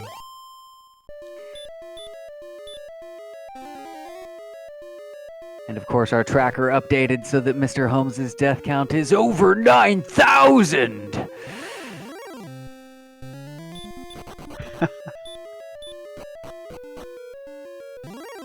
Will appears to be approaching the end of the first basement here, so he's now into the shorter floors and into the second zone of Charlock. It does look like we are having that technical difficulty with Kaiten619 stream. Again, he is streaming from the Philippines, and it appears there are some intermittent internet issues with connecting to the Twitch servers over there. I have to say, I have to credit Chitin here. He has really stuck out this grind in a way that I think few people would be able to do, because he really hasn't been able to do much exploration. He's been stopped a lot of times, but he's just going after the experience and trying to get levels as expediently as he can. So he's really grinding this one out. And I know it can be frustrating too. He's surely aware of the stream issues that he's having, and that can be problematic as well. And just kind of when that's in the back of your mind. Absolutely. You know, oftentimes when I'm in a situation like that, I'm just like watching the SRL chat. You know,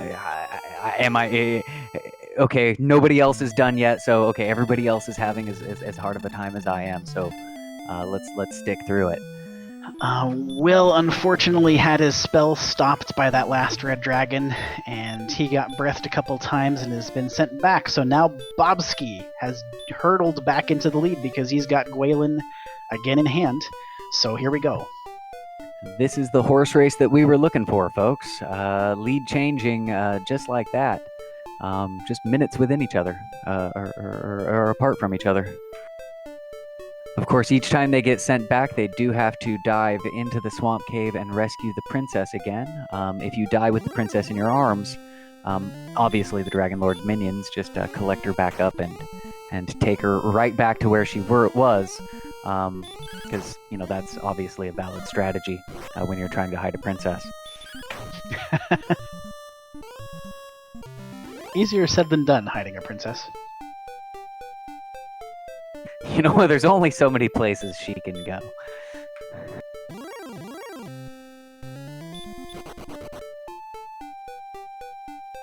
Bobski making his second dive into Charlock. So to answer the question in chat, Chitin has not finished, but he is having some streaming issues. He's coming to us from the Philippines, and so his stream sometimes encounters issues with the Twitch ingest servers, so we see his streams sometimes come and go, but he is still in the race along with Will and Bobski here. So we'll be keeping an eye out to see if he is able to restore his stream, but he is recording locally, so his results, of course, will still count, whatever they might be.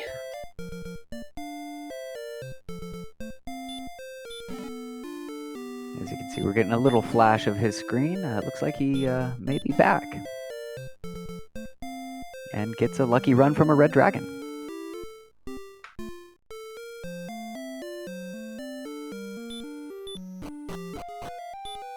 Will Wagner Music making his way back to the swamp cave as Bobski is wrapping his way down into the bowels of Charlotte Castle.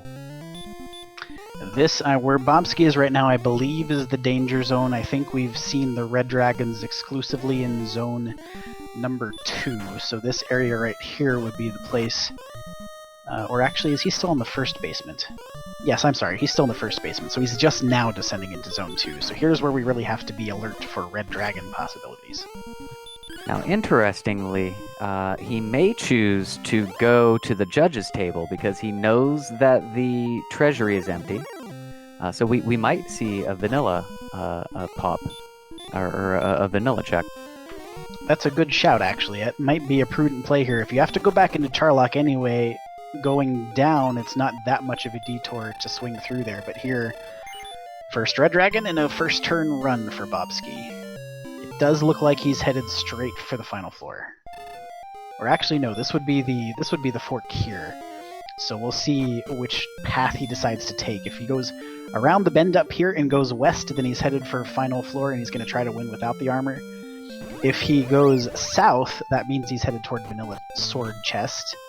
So he is, in fact, opting to head straight back down to the final basement. A little stutter step there. It kind of looked like he was going for that vanilla chest, but yeah, I almost got juked. He's keeping us on our toes. And Will Wagner Music is turning in the princess? Oh, you know what? This is really interesting. Is it possible he expects the search spot to be the armor, and he's just going to try to win by beating the Dragon Lord at this point? He's got stats that are in the neighborhood, and he's almost at level 16. So if he gets big boosts on the next one, he could presumably attempt to win the game by beating the Dragon Lord, which is still a possibility. His attack power is a little low right now. He would need to collect the sword, which we know the sword is in Rimmildar. So yeah, he would definitely need, I feel, a little bit more stats to get there. Yes. Bobski, on the other hand, he'll see this Armored Knight, and provided he lands his stop spell, this will be all but over, and he does.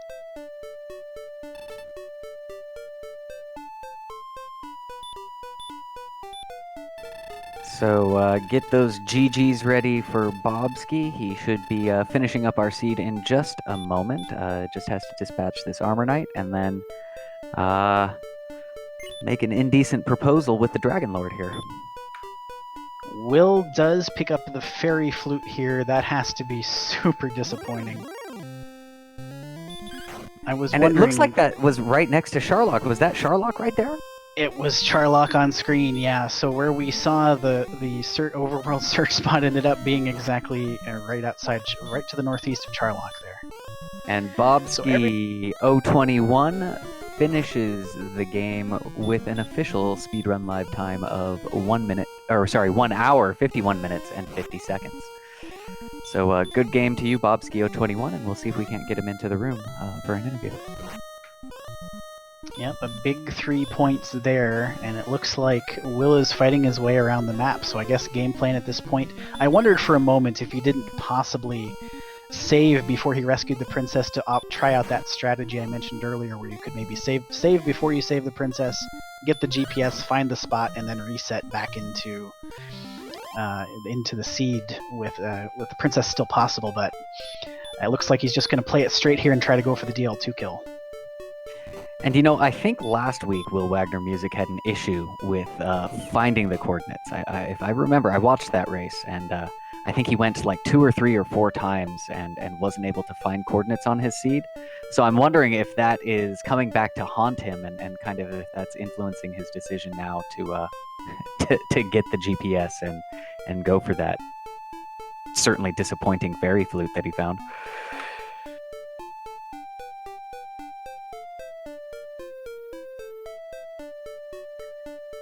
Yeah, that's just really disappointing for Will's sake. So he's going to trudge on here, as is Chitin, and it looks like Chitin has picked up the coordinates.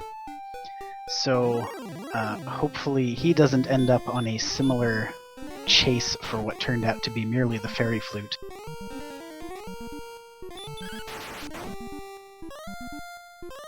But so if Will Wagner music continues, though, that which he's keeping going, we might see our first Dragon Lord fight of week 4, and really our first Dragon Lord fight in quite some time. I don't believe anybody opted to go for the Dragon Lord during last week's Cursed Princess flag set.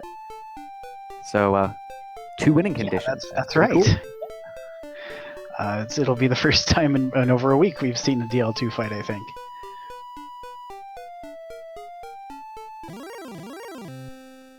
Yet another first. You'll see it here on Randomania.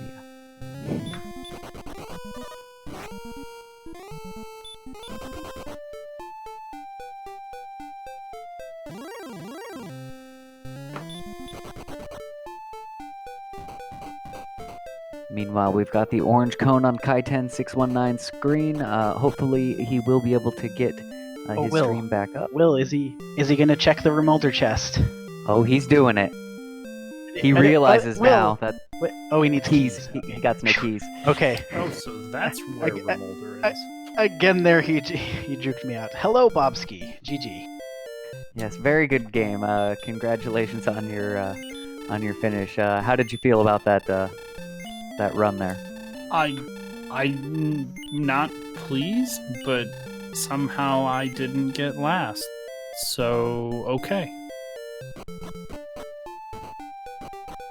Yeah, it was a pretty punishing seed for all of our runners. As you can see, the Kaiten 619 and Will Wagner music still making their way through it. Did anything really stick out to you as particularly punishing or particularly happy when it happened? Well, the lack of available keys for, my first hour and 20 minutes, because every time I went into Mountain Cave, I died. I'm not sure where Remolder is from the start, but it doesn't look like it was nearby unless I was really bad at exploring. It was blocked by a substantial amount of swamp. Vale probably has a better idea than I do of what the placement was on the map, but I want to say it was to the west and then south, and you had to maybe go a little bit east again. Yeah, it kind of hooks around to the, just like you said, to the west, then south, and then hook back around to the east. Interestingly, right next to it is the bonus cave, which has a magic key. So there is that too. So I'm assuming Mr. Holmes either just sat around and did the grinding, because what I was doing was looking for pretty much anything that could shortcut that grind for me, and that didn't pay out. So either he sat around and was grinding or stumbled into something lucky like a metal slime and really shortcut some level gain there. Well, he also got the gold grind pretty early on and pretty much kitted himself out with flame sword, magic armor, and I don't know if he got the silver shield as well, but yeah, it looks like he did have the silver shield. So he had a pretty substantial equipment lead that allowed him to really break open the seed, Gotcha. or really break ahead in experience. So he didn't die in the mountain cave the first time he was there, then. He actually grinded. He had found keys first, and then he had gold grinded out of the top 3 of Grave, actually. Oh, okay, that makes sense. I had considered that, but by that point I was so ready to be done that I figured I could just run from everything, except for apparently that one AK that didn't want me to see the last chest in the treasury. Yeah, we actually saw a lead change. You and Will Wagner music got swapped out a couple times. There was a couple deaths going back and forth between the two of you. Interestingly, Will Wagner music turned in the princess. I'm guessing to search the tile. Which turned out to be the fairy flute, but he did go to level 16, and it was a pretty big gain. I think he could take the Dragon Lord right now if he goes to Charlock. He's got a bunch of big stat boosts on 16 there. Yeah, everything in the green, just his magic points are a little orange, but with everything else where they're at, he could definitely take a crack at that Dragon Lord and feel pretty good at it. You know, Okay. I mean, that all makes sense. If you stumbled into keys early, this seed would open up. If you could get gear, at 30 minutes or whatever, I started resetting basically to try to get my 15 grand to go get a sword. I thought about getting the armor and the shield, which probably would have been better in hindsight since we already had a ton of strength, but that is just the way it breaks down, because eventually we finally had 70-something agility. Yeah, well, that was really interesting. I thought the slow grind was a good choice just to try to latch on to something that could vault you a little further forward. And then I did note, too, that you were kind of contemplating maybe going large shield there, but ultimately the stats were a little bit wonky in the seed. The way they kind of developed, you started out with such little HP, and then everything kind of seemed staggered in the way it filled out as the seed wore on. Yeah, I knew Mr. Holmes was in the group, and so some of it, the way that I played, was just basically saying, like, if I'm going to beat Mr. Holmes, you really have to get lucky, or you have to just kind of explore in the right way, because he's not going to make too many mistakes. And clearly, from an 80-minute run through that seed, he didn't. And he did get a little lucky in finding the keys, but still, very good game to all of the runners. I'm sure that making it through this seed is just it's an exercise in perseverance, we'll say. Absolutely. We just crossed the 2-hour mark for our remaining 2 runners, so kudos to them for continuing to stick it out and play it through. Will Wagner is making his way into Sharlock right now. I was actually interested, going through that seed. There was a point where each of you kind of knew one thing that the other didn't. Like, I think Bobski, you had found Sharlock before anybody else had. I think Will Wagner Music had found the Princess Cave, and Holmes had found something else. So just very interesting how that information was different. Yeah, maybe it was keys. So, but yeah, there was at one point where everybody knew one thing that everybody else didn't. Yeah, it turns out that if you know where Sharlock is, but you have no ability to get to the bottom to look at the chests or to open the door, it's really just not useful. But I do want to say a huge thank you to the Restream team, that being Lord of the Synth, Centroid 41, King Arenikai, and the rest of the group. Yes, there we go. Archfield Monk, Value V, Centroid 41, and Lord of the Synth. There we go. Was there some interesting things going on with the name that's listed there for Synth? Synth is apparently Welsh now, so there you go. Okay. A Welsh lord. But I do want to say thank you for taking this late hour on the East Coast and doing the good work of making it available for everyone else. So have a great night, y'all. Thanks so much for stopping by, Bobski, again. GG's. It's absolutely good game. Congratulations on your second place finish, and get yourself some rest. Luckily, I am West Coast, so it is not that late for me just yet. Yeah, we haven't quite crossed into Wednesday here on the West Coast yet. Not quite. We're working on it. We'll get there eventually. I believe Will did take a Charlock death there, unless I'm mistaken. Yeah, he did. Yes, he did. So, and it looks like now where is he going? I don't think he's making his way towards Sharlock unless he's taking a different route.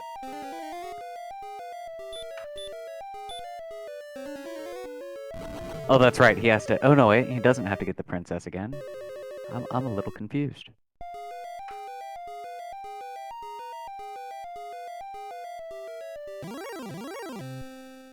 Is it possible he's gonna grind this stone man?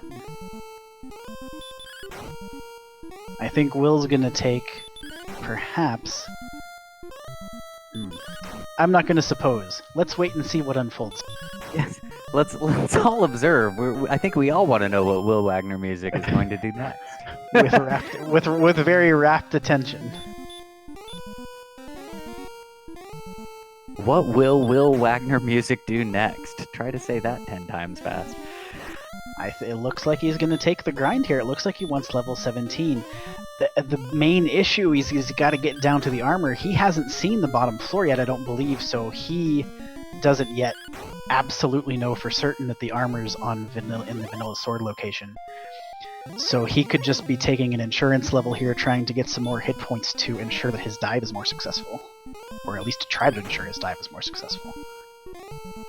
Well, absolutely, especially if you're getting sent home with the stats that you got. Sometimes that's just a sign to say, hey, maybe I need to grind a little bit more. Still hasn't. He's still in the running to get those 2 points. So we'll see how it plays out for him. Meanwhile, Kaiten's progress. Again with the stream where it is. It's kind of hard to tell what knowledge he has. But still at level 11, struggling to really push that level up. Has Kaiten formally forfeit?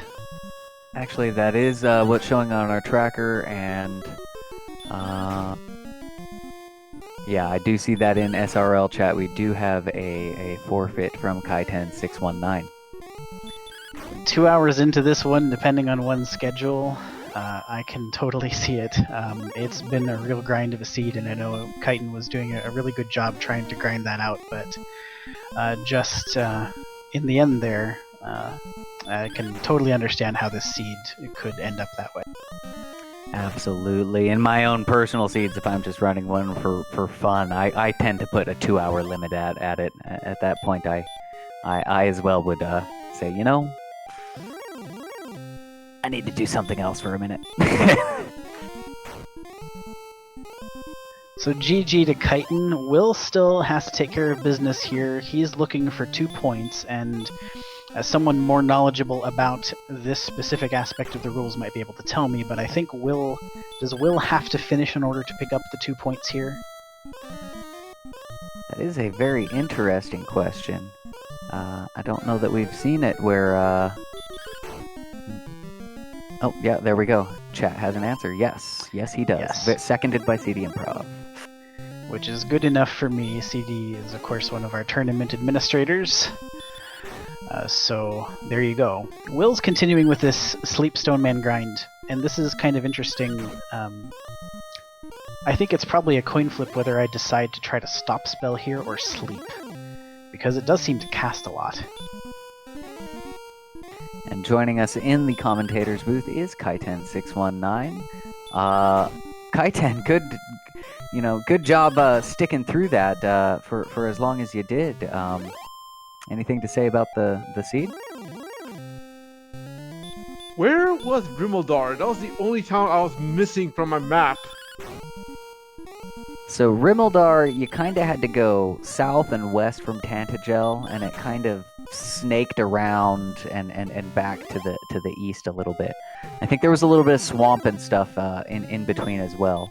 And of course, right next to Rimeldar was a cave that had magic keys in it, the bonus cave, and I believe it was the big stick was also in the chest in Rimeldar. Yeah, my spirit just broke after I realized I ran out of keys at the last minute. Oh no, yeah, I absolutely hate when that happens. We were wondering what had gone on there, because you were still in the running for that third place finish.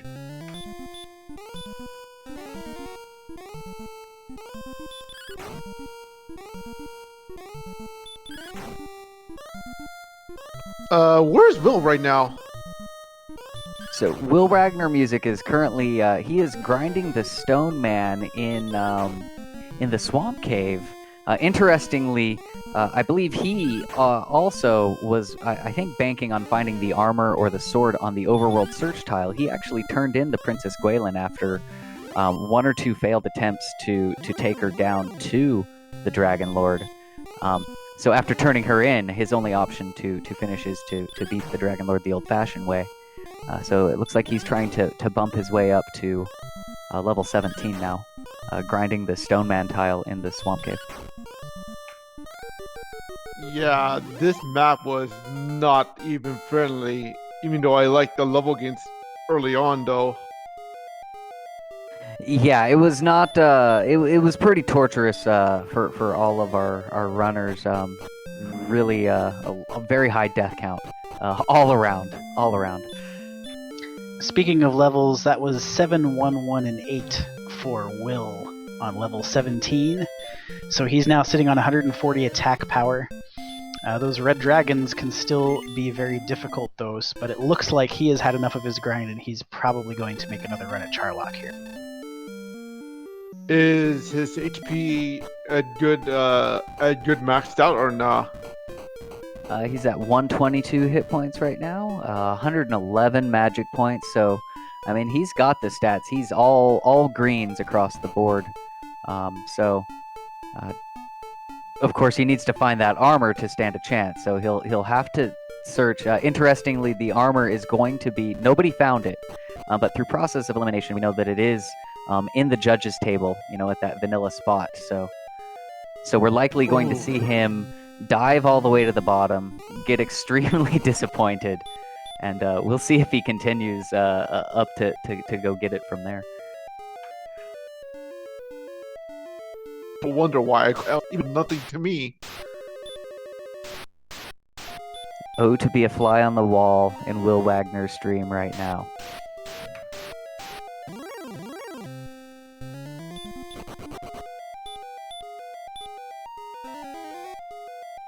And to be honest, I was not practicing for this particular flag set because I knew this one was not going to be my shining moment.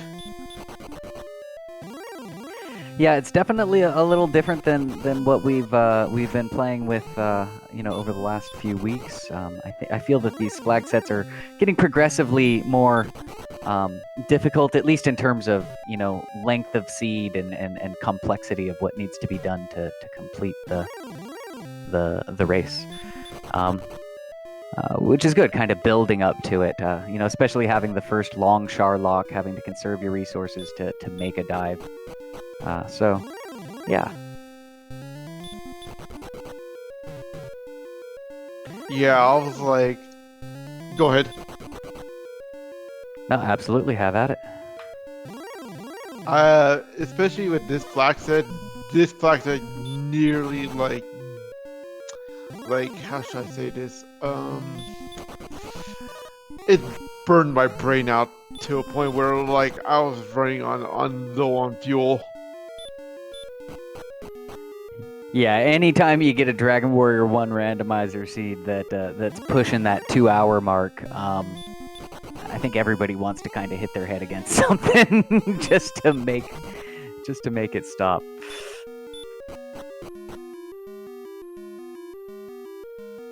How have you been enjoying the rest of the tournament so far, Kaiten? Okay, first week was fine. Secondly, I absolutely hate it because it's chaos for all things. Cursed Princess, on the other hand, I was okay with it because Cursed Princess is Cursed Princess. But this week, with this map just imploded on all four of us tonight, no thank you. I'm looking forward for vanilla next week. Yes, at least with vanilla, we know where everything is. So that actually will be interesting to see how that changes things a little bit. And Will Wagner music finally being our first runner to make his way to the judges' table and pick up Erdrick's armor. 2 hours and 12 minutes into the seed, Will the first to acquire Erdrick's armor. And only, as it happens. Where was the big stick anyway? It was in the Rimmildar chest. Oh man, I was like going in circles because I just realized both swamp cave entrances are actually on the same continent. Yeah, when you have that big supercontinent, it can be very disorienting, especially when you come out the other side and don't quite realize that yet. No, I realized it immediately once I got to Tablet Cave again. I was like, oh no.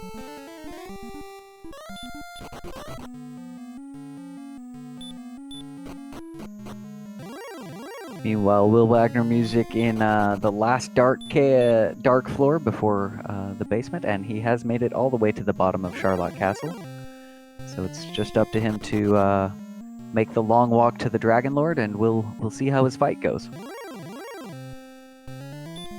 So this is something I haven't actually had to think about in a while, but Will Wagner, of course, has 140 attack power. So that means he's looking at probably an average of 11 hits required. So he's got 95 MP right now. That would put him at, let's see, 11 heal mores. So you would think he'd be in pretty good shape, provided he manages to maintain his resources through to the DL fight. Absolutely, and with these flags, now this is not like Chaos, so we won't be seeing any like sleeps or craziness coming from our DL1, correct?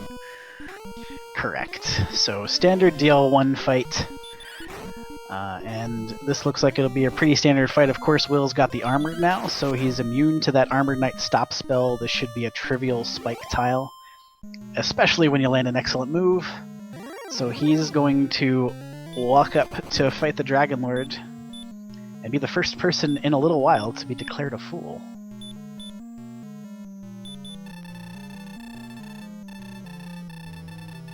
You know what? I bet you that search spot it would be I'm gonna take a wild guess. Maybe just Stones of Sunlight, to be honest.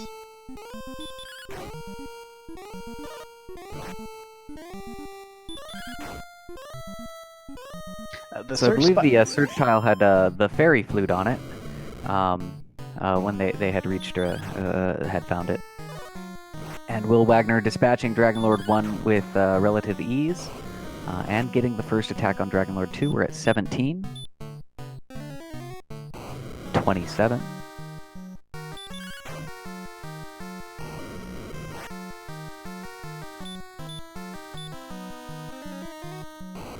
39.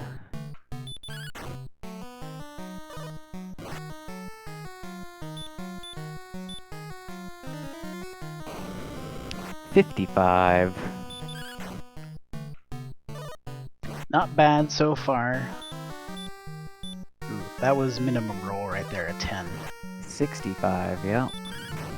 Average expected damage per swing would be about 15 on 10 to 21 range, and so he's actually rolling a little bit below average at this point.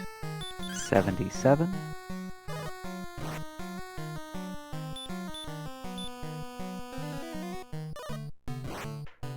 92.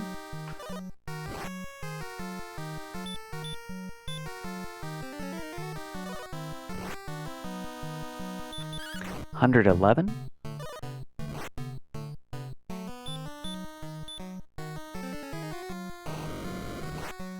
129. Yeah, really good shape here.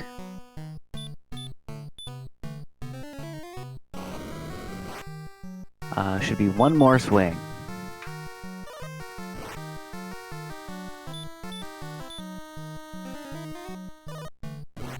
Oh, two more swings. So, yeah, looking high at health Dragon Lord. Yeah, 150 to 165 the range here, so another swing does get it done. So get those GGs ready. Will Wagner Music just needs to make his way back to Tantagel and release the balls of light radiating across the world. Oh, look at that, the highest HP Dragon Lord.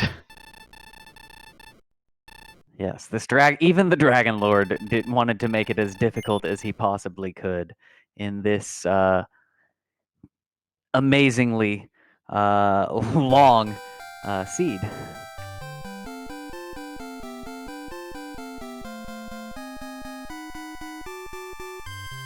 And Will Wagner Music getting his dot done in with an official SRL time of 2 hours, 18 minutes, and 5 seconds.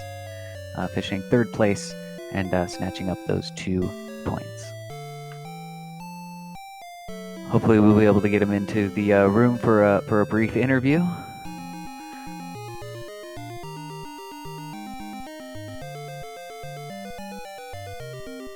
Yeah, that was an interesting play there at the end. I could totally see why he decided to do what he decided to do.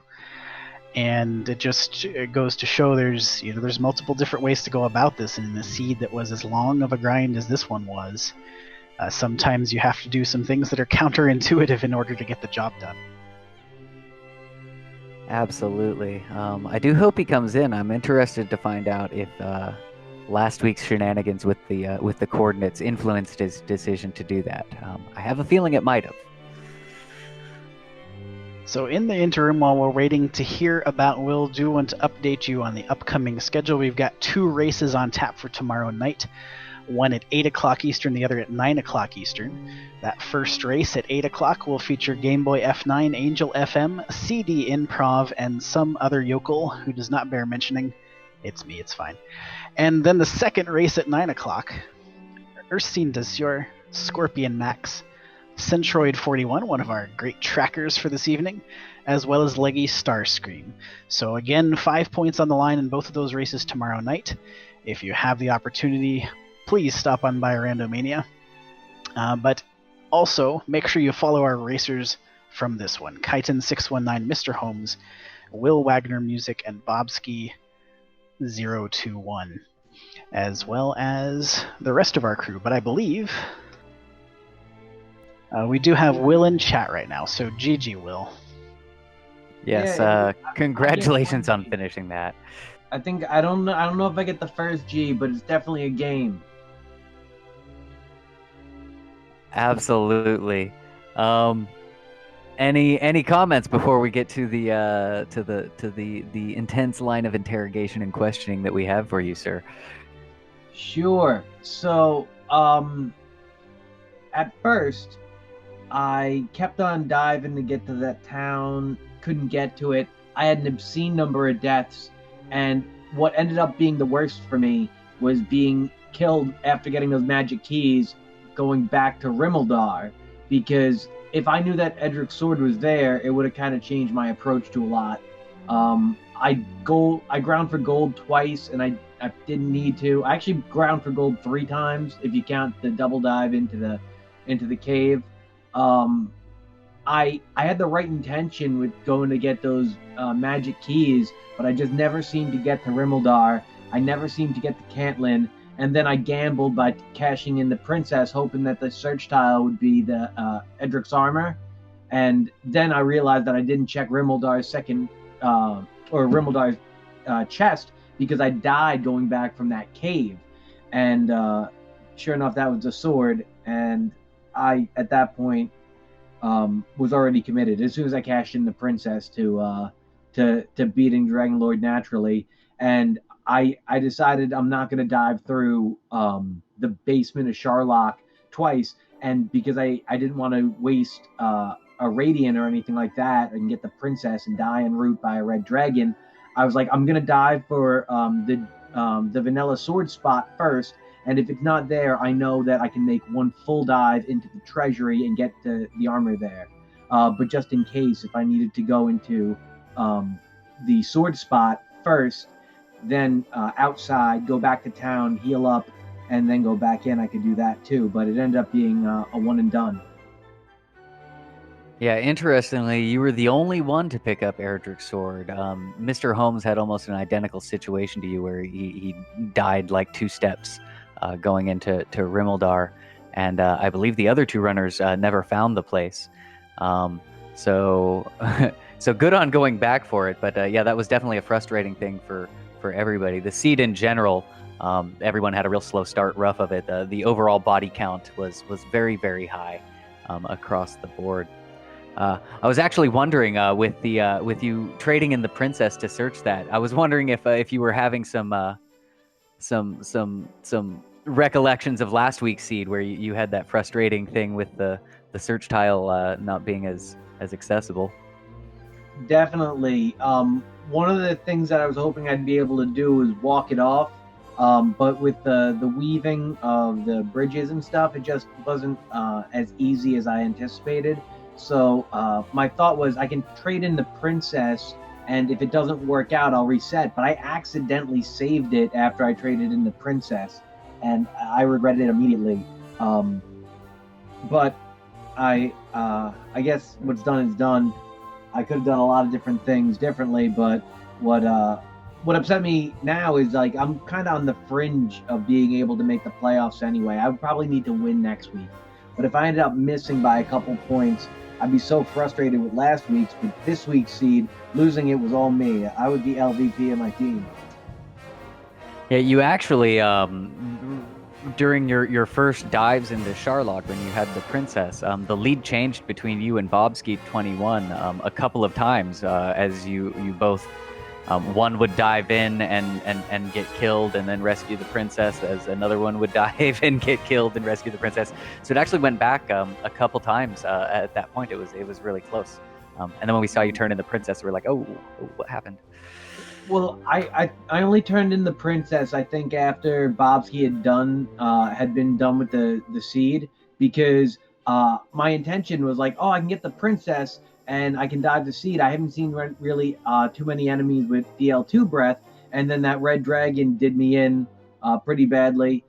I think I had 35 deaths or something, like an obscene amount. Like I can't expect to float with 35 deaths on that seed. I will disagree a little bit. I think that there were a lot of opportunities in the beginning of the game I liked.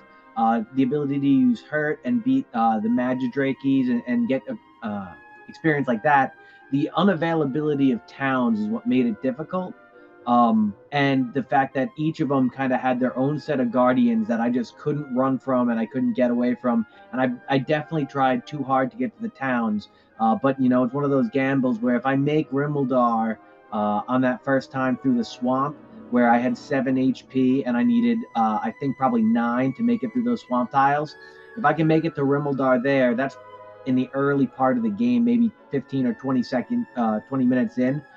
Then I find out about the grave underneath, and I have a little bit more availability of keys. I don't know how early everybody else got keys, but I found Rimuldar, or I saw it on my screen really, I think it was the first town that I reached, and as soon as I got the herbs from Cantlin, I was optimistic I could get to that town, and I eventually did, but it just cost me so much time going back to the castle and respawning.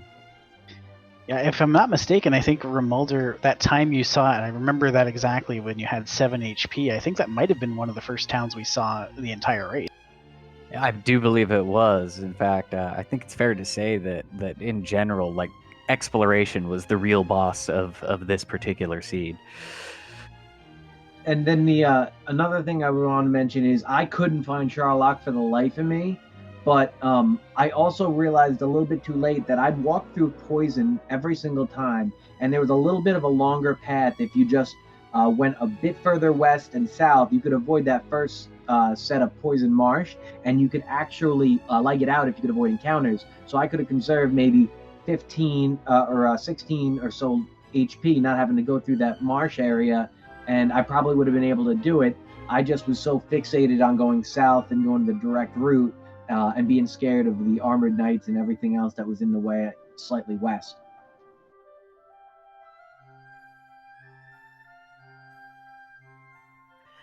Well, we persevered through it, though, and you got the completion, so at least game on that. I'll go ahead and call it a good game anyways. I certainly would have probably gotten frustrated sooner rather than later.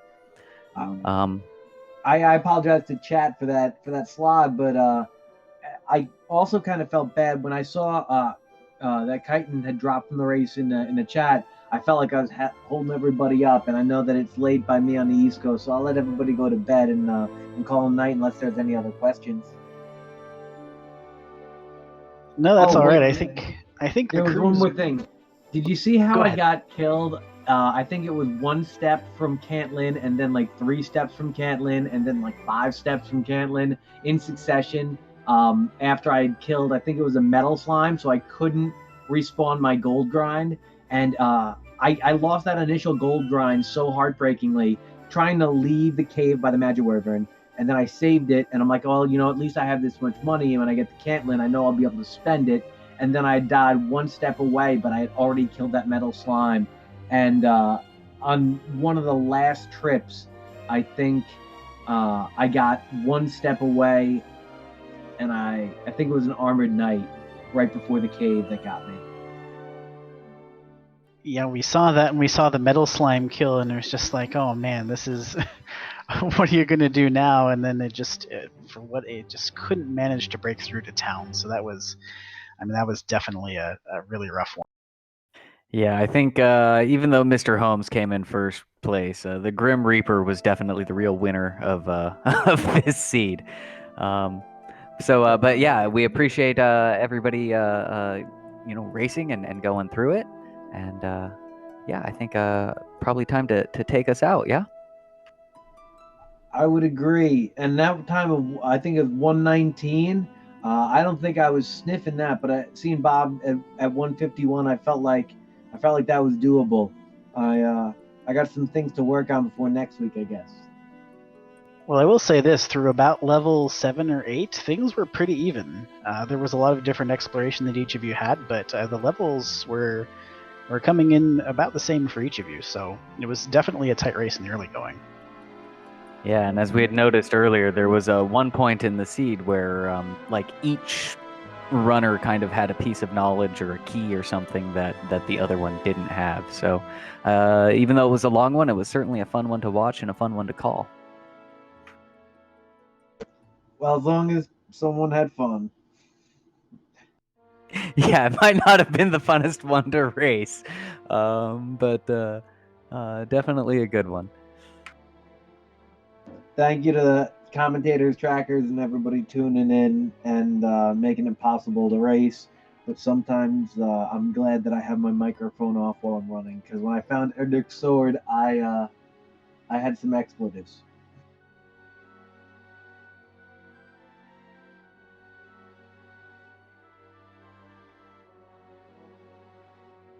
All right, so my commentary partner, ValueV, has posted it once again. Our racers and our restream team in chat didn't get a chance to run down the restream team again, but one more time, big thanks for everybody helping out in this one. Lord of the Synth Esquire on the restream tonight, as well as Camion Renakai and Centroid41, our trackers. I do want to shout out really quickly, Monsieur Slime, if you're out there. I know you're feeling a bit under the weather, so I hope you're feeling a little bit better both tonight and tomorrow.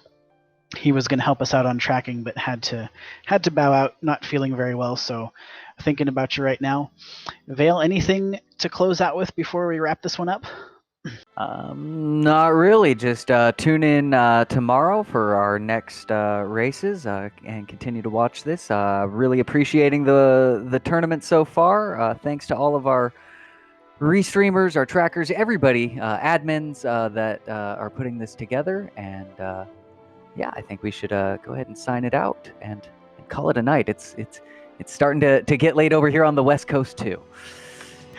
That's how you can tell it's getting late. So I'm Archfield Monk from my commentary partner, ValueV. Thanks everybody so much for stopping by to watch this one.